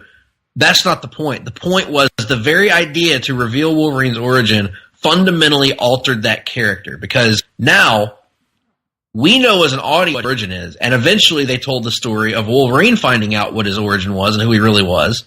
Then all the mystery's gone. Not only does the audience no longer have to find out, have nothing left to find, Wolverine himself has nothing left to find out. So that began a decade-plus long tenure of them, as Tim and I have talked about, completely forgetting the point of Wolverine. Wolverine, in that decade, became the leader of the X-Men. He became Cyclops, essentially. Remember that CM Punk and John Cena promo where CM Punk tells John Cena that you've become the thing you hate the most, you've become the Yankees? Mm-hmm. That's pretty much this. Wolverine becomes Cyclops. He becomes the do-gooder leader of the X-Men that runs the school and teaches the classes and speaks properly and all that stuff. They completely lost the plot with him. They lost that Ronin aspect that defined Logan for so many years, that made him my favorite Marvel character, that made him a generation of kids' favorite Marvel character, all because they didn't want to let the movies come up with the origin for him, which they might not have anyway. And dare I say it, Nick, if they had, it probably would have been a hell of a lot more interesting than James Howlett, young boy in 1800s Canada. Because the movies eventually wound up using the stupid aristocrat thing, in X-Men Origins Wolverine. So it's a bad comic story that led to arguably a worse movie. Absolutely, 100%. And if they had just left it to its own, they might have come up with a better origin in the movies. We don't know. And if they came up with a shitty one, you can just ignore it like you do with the movies. So it's so off base. And this one sticks in my craw the most of any character change, because I've said this on podcasts with other people recently, that I know that I can even say who my favorite Marvel character is right now, because Wolverine's always been my answer to that, but I don't recognize him. I don't recognize the guy that got trapped in an adamantium case and killed. Now, I don't get it. I recognize Old Man Logan. That's kind of the Wolverine more of the Wolverine that I grew up reading. But they took a character who was so simple and so iconic and so easily attached, and they've, again, Nick, taken away everything that made him unique. Yeah. I mean, you pretty much nailed it. I have never actually read Wolverine Origin. Somehow. I don't know how. And I don't have any intention of ever doing it. It's like if they were to do a definitive Joker origin in comics. Like, it defeats the entire point. It takes what makes that character special and throws it out the window. And I have no interest in ever reading it. Yeah, it's the equivalent. We talked about this with that Joker.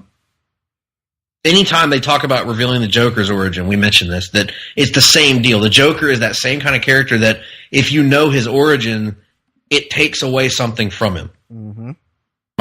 And that's the case with Wolverine as well. And he's a character that, not maybe they can redeem him somehow at some point, but if ever there was a character that I would like to one more day, it would be one more day where he makes a deal with Mephisto where his origin never happened. He became he comes out of, or that was revealed to be a mirage or an illusion or whatever. But I just hate it so much. But anyway, what did we get right or wrong? I know we're going to hear some blowback on some of this stuff. So hit us up. On Twitter, I am at gphillips8652.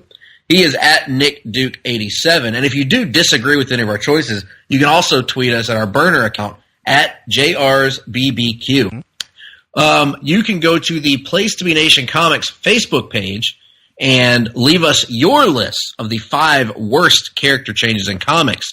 Do you agree with some of ours? What are some of the ones we might have forgotten about or left off? Are there any out there that you guys want to bring some attention to as being particularly painful or angering to you? And real quick, Nick, I'm gonna read off a couple of my honorable mentions that just missed my list without getting into too much of the details here. I had Wade Hal Jordan, if you remember that, from the end of the New 52 era.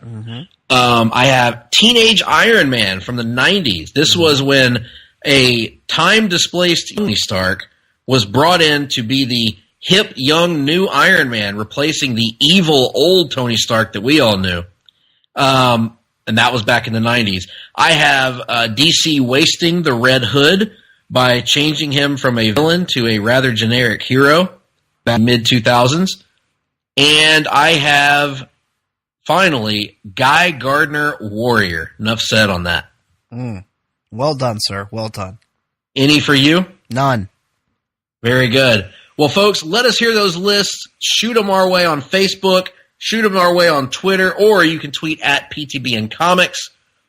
And in the meantime, we're going to take a break. And when we come back, we've got Reading, Watching, and we've got the rundown. Promotional consideration paid for by the following.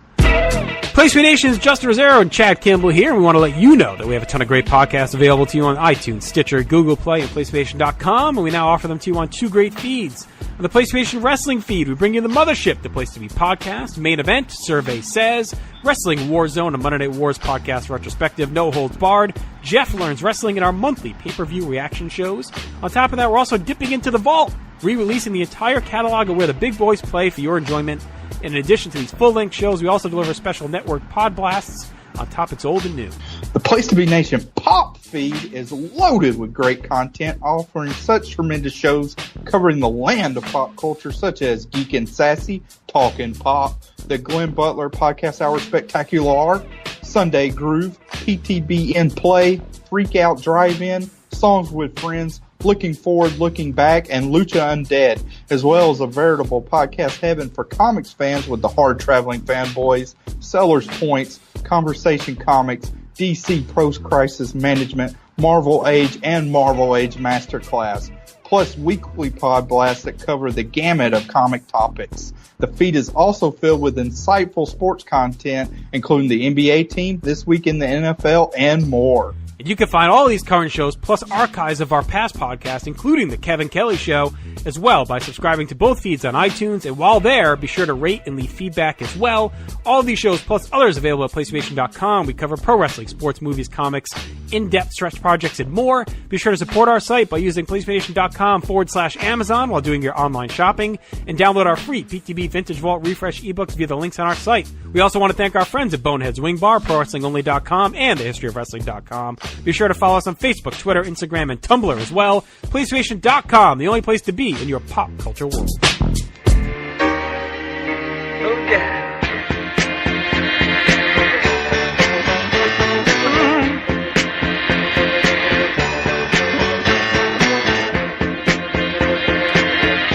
Still don't know what I was waiting for, and my time was running wild.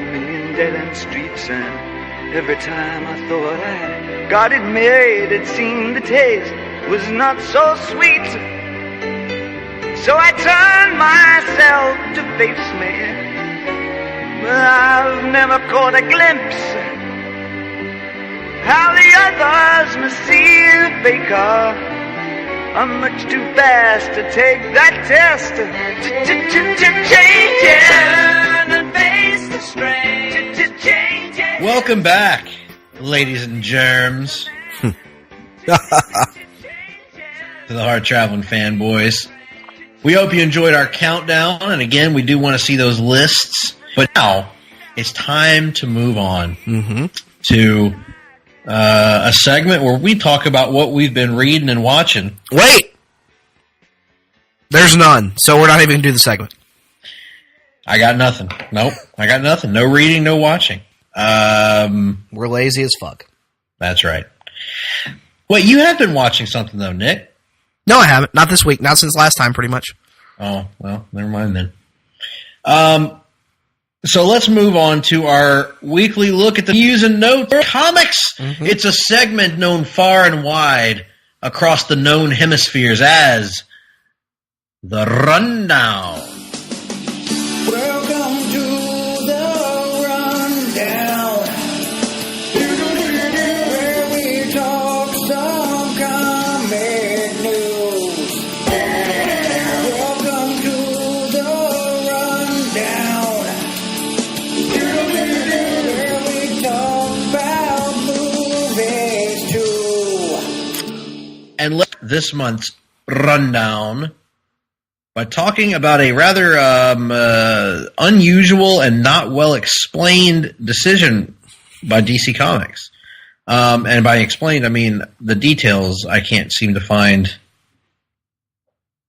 the story for it. But DC Comics has announced this week that it has partnered with Comixology Unlimited, Kindle Unlimited, and Amazon Prime. Various DC Comics added to Amazon's Comixology Unlimited subscription service. Thousands of single issues and collections have been added to the service.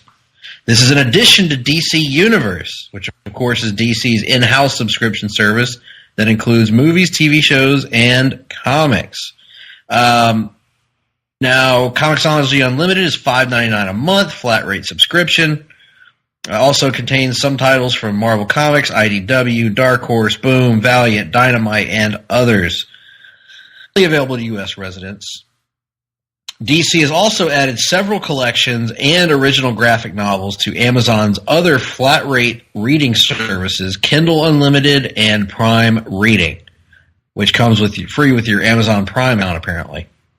Although searching titles on that, on mobile anyway, is a little difficult, I've found, to find which ones are Prime and which ones are not. But nonetheless, pretty surprising to me to see this announcement, given that DC has its own service. And this is, if anything, this indicates to me that things may not be going very well. Now, with the DC to be fair, let's say up front, Marvel also houses content on Comixology Unlimited and these other platforms, while also maintaining Marvel Unlimited. So that's fair. They're able to have both. Here's my issue with this. If you're going to take comics content that is not on DC Universe and put it somewhere else, why is it not on DC Universe? Yep. Why did I pay you $75 up front for this service that you promised was going to be, again, your tagline, not mine, the ultimate DC membership, and yet I have to go other places to get things? There's no reason why I should have to go to Hoopla through my library, College Unlimited, to read, for example, the entire first volume of the Peter David Aquaman. No reason. Why should I have to do that, Greg? Not only that, but you have to pay to go to Comixology Unlimited or Kindle Unlimited to read this extra content. Makes no sense. So if you're going to do this, have it be a small snapshot of what would be available on DC Unlimited or DC Universe. Agreed. But as of right now, it sounds like this is probably going to wind up being more comprehensive than DC Universe comics content. Because it won't be rotational. Because it won't be rotational. So let me tell you what's going to happen with me. When did DC Universe launch? September? September. Yep. So my annual subscription comes up in September. I'll be canceling that subscription and just getting a Comixology Unlimited subscription because I'm far more interested in the comics library than I am their original content. Because any original content they produce, I can find a way to watch. I'm not worried about that. I want the comics reader. And they have made zero effort to heavily invest in the comics from my standpoint. Despite the high quality video content that's on DC Universe, there's not enough of it. There's not enough comics content. For me, at this point, DC Universe is a bust. I am not willing to go as far as say that it's a bust because I do like the service. I like the functionality of the service. But do you like it relative to the amount? Do you feel like it is a good value for your money? No, it is not worth the money that I paid. Right. For this. That is I my don't use point. it enough for that. Right. And the reason I don't use it enough is because I had to use Hoopla to read a missing issue from our Peter David volume that we were doing, issue 0. And we would probably use DC Universe on if not every month, then every other month to read long book stuff for trades, graphic novels.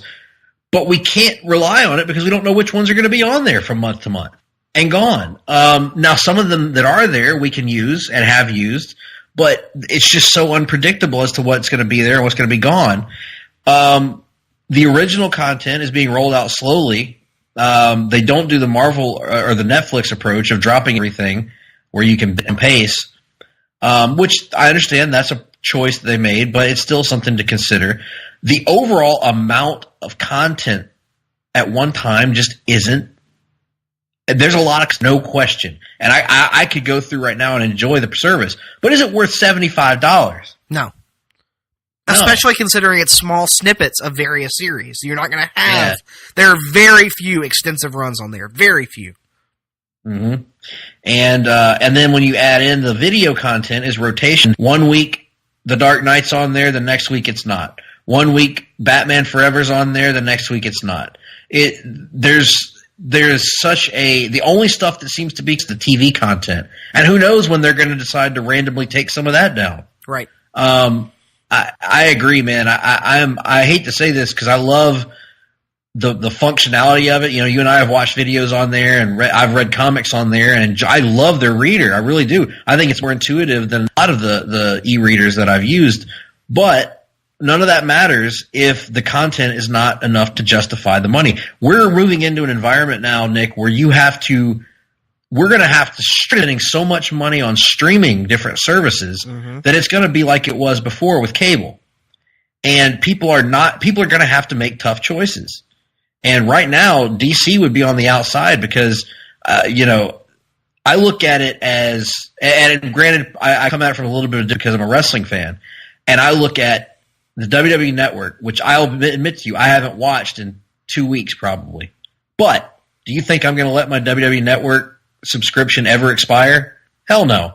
Because no matter if I go a stretch of weeks without using it, I know that anything that I want to watch in the history of WWE, with some exceptions, is going to be there. And if it's not there now, they're working on it. And for $10 a month. So yes, a little bit more money than DC, but a metric ton more content that will last me.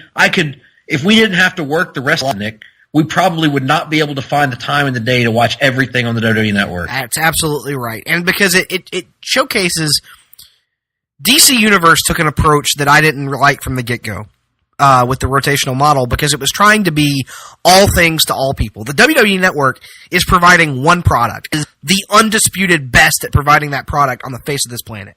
Marvel Unlimited focuses on providing one product. And I don't care what you say, there is no greater value in comics than Marvel Unlimited. It is unprecedented.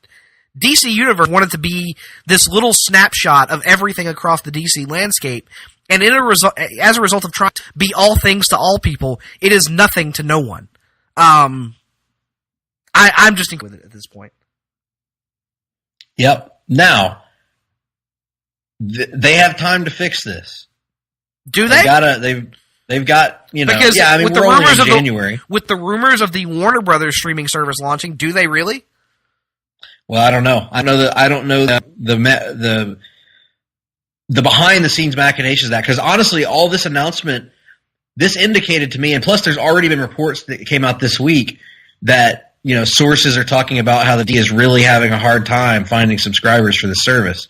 And if this thing goes on, I wouldn't be shocked, Nick. I'll put it this way. I wouldn't be shocked if this thing goes under and is replaced by the Warner Brothers streaming service. And I hate to say that because I was very excited about it, and I think the people working for this thing. But, you know, like you said, there's just too many issues, too many trying to be all things for all people. And again, I don't know that we've ever gotten a full – if there's stuff that isn't on there, that can't be put on there, we need to know why. You need to tell your audience, we can't put this up because it's licensed to somebody else. Because to my eye, it looks like Warner Brothers owns everything from DC, with the exception of crossovers. So, you know, I don't know. I just don't get it. It doesn't make sense to me. And I hope that they can fix it. Because maybe they can say Legends of Tomorrow. I'll probably renew my subscription. But we'll see what becomes of that. You know, I don't know. There's a lot to unpack there. We'll just have to see where it goes. But while we're talking about the DC Universe app, one of the original series that they're going to be unfurling in the next is Stargirl, based on Jeff Johns' Stars and Stripe series and his one of his most beloved creations of Stargirl. Well, they cast the role of Stripe, Pat Dugan, the stepfather of Courtney, Stargirl. And that cast is a pretty big announcement here, Nick. Luke Wilson has been cast as Pat Dugan, a.k.a. Stripe, in the live-action series. He was formerly Stripesy, the team partner of Star-Spangled Kid. Pilots a robotic mech suit to fight crime. And Jeff Johns has high praise for Luke Wilson, who we first saw in Bottle Rocket when he was still working in Hollywood. And yeah, that's a pretty big announcement. I'm excited about it. What do you make of Luke Wilson in this role? Yeah, it's interesting. Brendan Fraser and Luke Wilson, you have two former big-name Hollywooders whose star admittedly has faded in recent years, but still former big names coming on board for this DC service. That's pretty cool. So it shows DC is willing to invest at least in these properties. But like you said a few minutes ago, makes you wonder if it's worth it if they're having a hard time finding subscribers to this thing.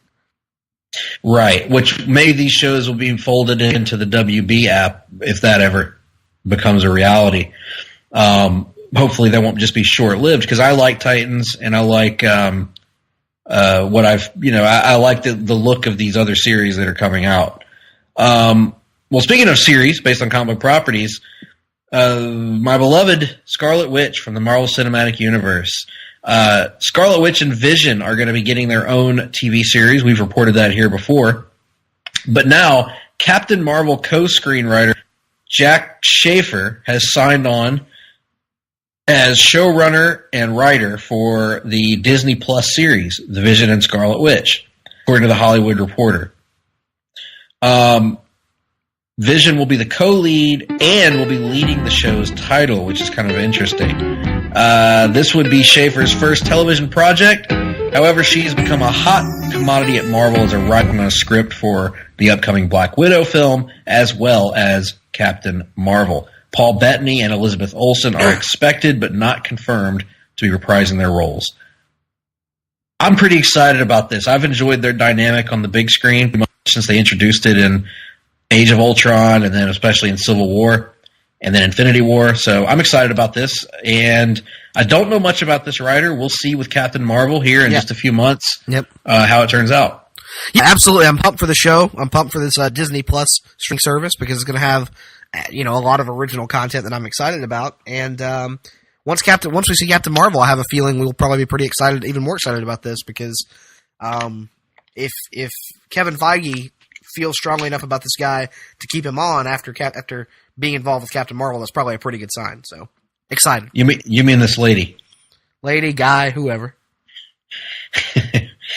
Well, speaking of Marvel properties, and that's the one area, by the way, the DC Universe, if they're going to keep me, these original series are going to have to deliver, by the way, because We got Doom Patrol coming. We got Stargirl coming. We got Swamp Thing coming. They're going to have to deliver if they want to keep because Disney Plus is bringing it with their shows. It looks like. But is one original series a quarter enough? I don't know. We'll have to see. Sony, of course, is riding the wave of the popularity of Into the Spider-Verse. So much so that now Sony is developing animated TV projects based on characters in that film. So the studio is apparently considering various projects for the various Spider-Verse characters to be developed for television. I'm all for this. I want to see a Spider-Ham series. Spider-Ham. I want Spider-Man Noir in Yes. particular, if they could get Nick Cage to do it. A lot of potential here, Nick. Yeah, I'm all in on this. Do 3 of them. Do like an anime for Penny Parker. Yes, about Peni Parker. Yep. Yes. Peni. You're always going to call it Peni, even though it's a female. Do Looney Tunes inspired Spider-Ham show, and do like a ridiculous, over the top parody show for Spider-Man Noir. Do all these. I'm for it. I'm here. As well you should be, because Into the Spider-Verse is not just a hit at the box office, not just a hit with the hard-traveling fanboys, but it's also a critical sensation. Yes. Spider-Man Into the Spider-Verse just won Best Motion Picture Animated at the 7th Annual Golden Globe Awards. Beat out Incredibles 2, Isle of Dogs, Mirai, and Ralph It Breaks beat the out a Internet. fucking Wes Anderson film for a Golden Globe. I'm stunned. That is amazing. Guarantee it won't win the Oscar, but and it beat out a Pixar movie, Incredibles 2. That's pretty damn impressive for Into the Spider-Verse. We discussed it from a technical standpoint. If you're looking at it strictly from an animation standpoint, it was a slam dunk. I actually saw Incredibles 2, and there were a couple other things I think that were nominated that I saw. I didn't see Isle of Dogs. I'm not going to watch Isle of Dogs. However, Wes Anderson can go fuck himself. The point being, the animation from a technical standpoint, unprecedented. Nothing that's ever been, I've never seen anything like it. Should have been a hands down, consideration just because of the technical aspect. But then when you add on a really engaging story and outstanding characters and voice work, makes sense why this won. Good for Into the Spider-Verse. And another Sony property that did well at the box office was Venom. Mm-hmm. The prize hit starring Tom Hardy. It is getting a sequel officially. However, turns out they might not be able to get the director back. Mm-hmm. Sony has begun developing this sequel to Venom, and the co-writer of Venom, Kelly Marcel, has been tapped to write it and executive produce it for a significant price. Tom Hardy said his contract includes the option for 2 sequels. Michelle Williams and, you'll be happy to know, Nick, Woody Harrelson are expected to reprise their roles. That's all I need. That's all I needed. Cassidy. And I want the wig to be bigger. I need the wig to be even bigger than it was in the post-credit scene. The Hollywood trade does go on to say, however, that Venom director Ruben Fleischer might not return for the sequel due to his filming Zombieland 2. Mm-hmm. That film began production this month for an October 2019 release. He's also attached to a movie called Jill and the Regional Office is Under Attack. So, getting a sequel, but maybe not getting the director back. Is that a big deal, or are you in as long as the Cletus Cassidy wig is good? I'm in no matter what at this point, pretty much just because of how excited I am for the potential of a sequel. The one thing that that I was looking forward to, though, Ruben Fleischer has a history of working with Woody Harrelson. They worked together on the first Zombieland, which turned out, that partnership turned out really well. And I was excited about seeing him lean more into some of his more over-the-top and comedic tendencies as a filmmaker with Woody Harrelson in the sequel. So, while I don't think that he did a great job of directing the first one, I was more excited to see what he would do with the sequel, just because of that Woody Harrelson partnership. All things considered, I would have to think, though, if the reason he can't do Venom 2 is because of Zombieland 2, then Woody Harrelson also can't do Venom 2 until he finishes Zombieland 2. So why would you just film Venom 2 after Zombieland 2 wraps and wait on both of them at the same time? Right. Because Woody Harrelson is coming back for Zombieland 2, So you're going to have to, I mean, it's not like you can start next month or anything anyway. I would think just wait both of them, but we'll see what they do. Well, finally, folks, this week in the world of comics, we may be getting in the future, the distant future, a film based on Stan Lee's favorite creation, The Silver Surfer. And the man that wants to direct it, none other than Anchorman director and writer, Adam. So McKay, whose movie Vice is currently out and getting some awards buzz, has dreamed about making a Silver Surfer movie for a long time. And now, while Marvel has not got access to the Silver Surfer's film rights yet, presumably he will be one of the hundreds of characters that Kevin Feige and Marvel Studios will gain control of with Disney's buyout of 21st Century Fox. McKay has interest in directing a Silver Surfer film, and finally Kevin Feige has now said he's implied anyway that he's willing to talk to McKay about it, that he's excited about the possibility of McKay joining the Marvel Studios. And it's kind of interesting because, you know, even though he's directed all these award-winning films in recent years, serious dramas even, I still think of Adam McKay as the SNL writer. Mm-hmm. And so it's or kind the of Anchorman director. Or the Anchorman director. It's kind of interesting to me to pair him with a character like Surfer that's so based in melodrama and all of that. But at the same time, when you look at the critical buzz that his movies have gotten, and Silver Surfer is a character that's never really been explored in his own movie, I like it. I think this could be really cool. Yeah, I'm down for it. You know, the MCU hasn't really led us astray at this point, and the Fox deal is going to open up all kinds of new avenues for the MCU to explore. So why not go out and get one of the hottest filmmakers out there right now to take on one of the biggest pieces of that acquisition? So I'm all for it. Well, that's the end of the rundown. That's all we got for you this week, folks. Any news or notes you want us to talk about that we didn't get to this week? Shoot us a topic. Shoot us a tweet at gphillips8652 at nickduke87. Well, I can't help but look over at the plasma clock on the wall over here, and I noticed, Nick, there's 1 minute on the clock. Whatever can that mean? Well, I guess it's time for the Wrestling Minute. Time for the Wrestling Minute. Well, I got a chance to watch a little bit of Wrestle Kingdom 13 on Access TV. I watched Cody versus Juice Robinson for the U.S. title, which was a fine and acceptable match, and not very long, but good enough. And then I watched an absolute stone cold classic, the Intercontinental title, the IWGP Intercontinental between Chris Jericho and Tetsuya Naito. I know you haven't seen it yet, Nick, but it was balls to the wall awesome. A fantastic performance from both guys. Yeah, I got a chance to watch it yet, but I'm looking forward to catching up when I can. And also this week, the official unveiling of All Elite Wrestling and their follow-up to All In, Double or Nothing, that's going to take place in late May from the Las Vegas,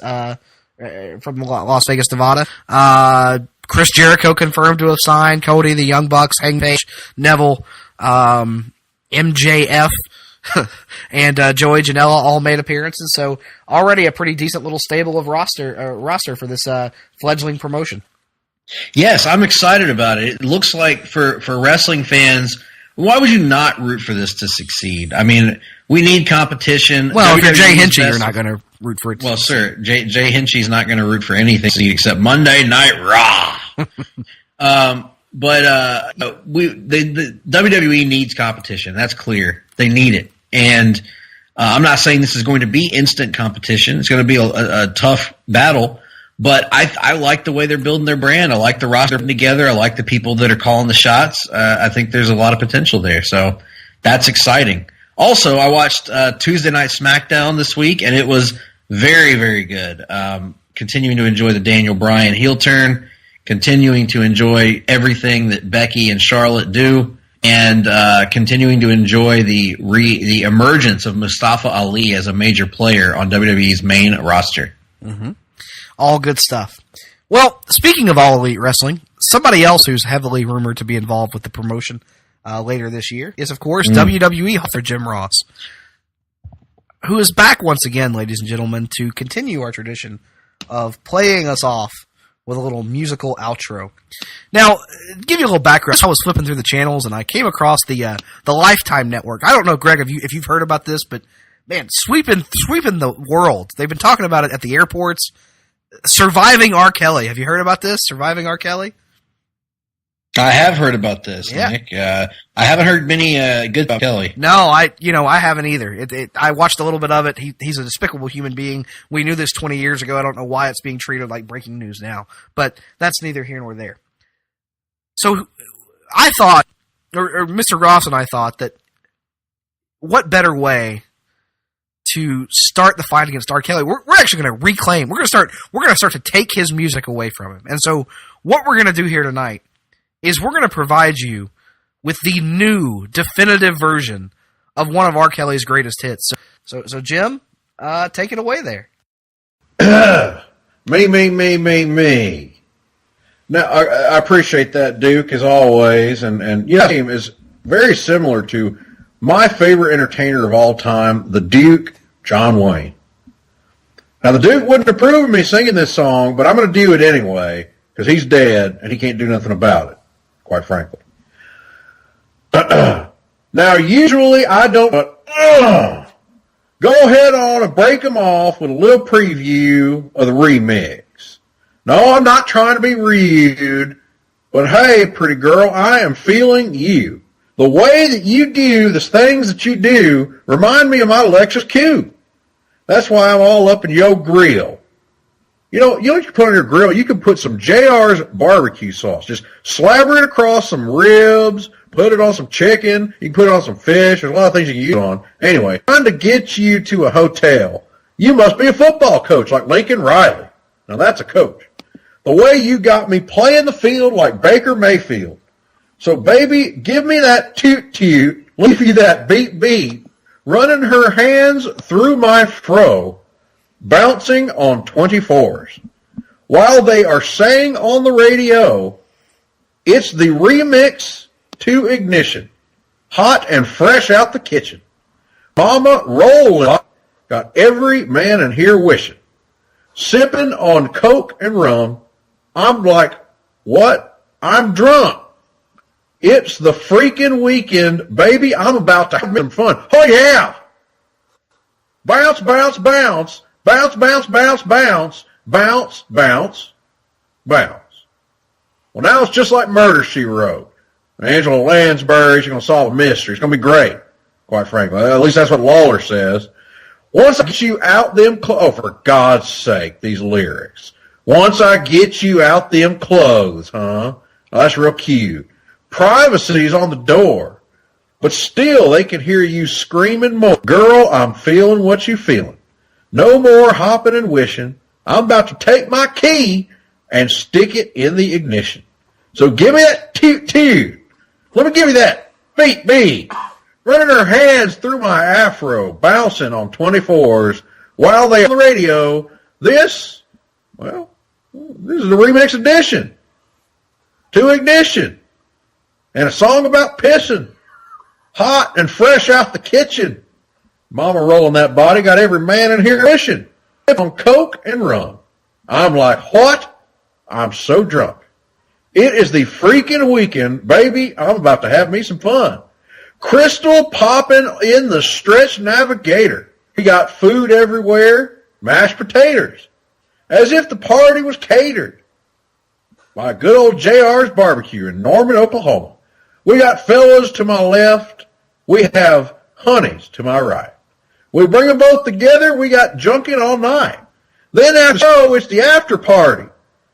After the party, it's the hotel lobby. Around 4, you got to go to Flair's room and clear the lobby. Then head to the room again with Flair and freak somebody. Now, can I get a toot-toot? Can I get a beat-beat? Hell yeah. Running her hands through my fro, bouncing on 24s. While they're saying on the radio, it's the remix to Ignition, hot and fresh out the kitchen. Mama rolled the body, got every man in here wishing, sipping on coke and rum, and like so what, I'm drunk. It's the freaking weekend, baby. I'm about to have me some fun. This is the remix to By God Ignition. Hot out of the kitchen. Mama rolling that body, got every man in here wishing, sipping on Booger Reds. I'm like so hot, I'm drunk. It's the freaking weekend, baby. I'm about to have me a little bit of fun. Girl in this Jeep, fogging the windows up. Might want to use a defogger on that one. Blasting the radio in the back of my truck, bouncing up and down, stroke it round and round. To the remix, we are just thugging out. Hard-Traveling Fanboys, Hard-Traveling Fanboys, Hard-Traveling Fanboys, Hard-Traveling Fanboys, Hard-Traveling Fanboys, Hard-Traveling Fanboys, Hard-Traveling Fanboys, Hard-Traveling Fanboys, Hard-Traveling Fanboys, Hard-Traveling Fanboys, Hard-Traveling Fanboys, Hard-Traveling Fanboys, Hard-Traveling Fanboys, Hard-Traveling Fanboys,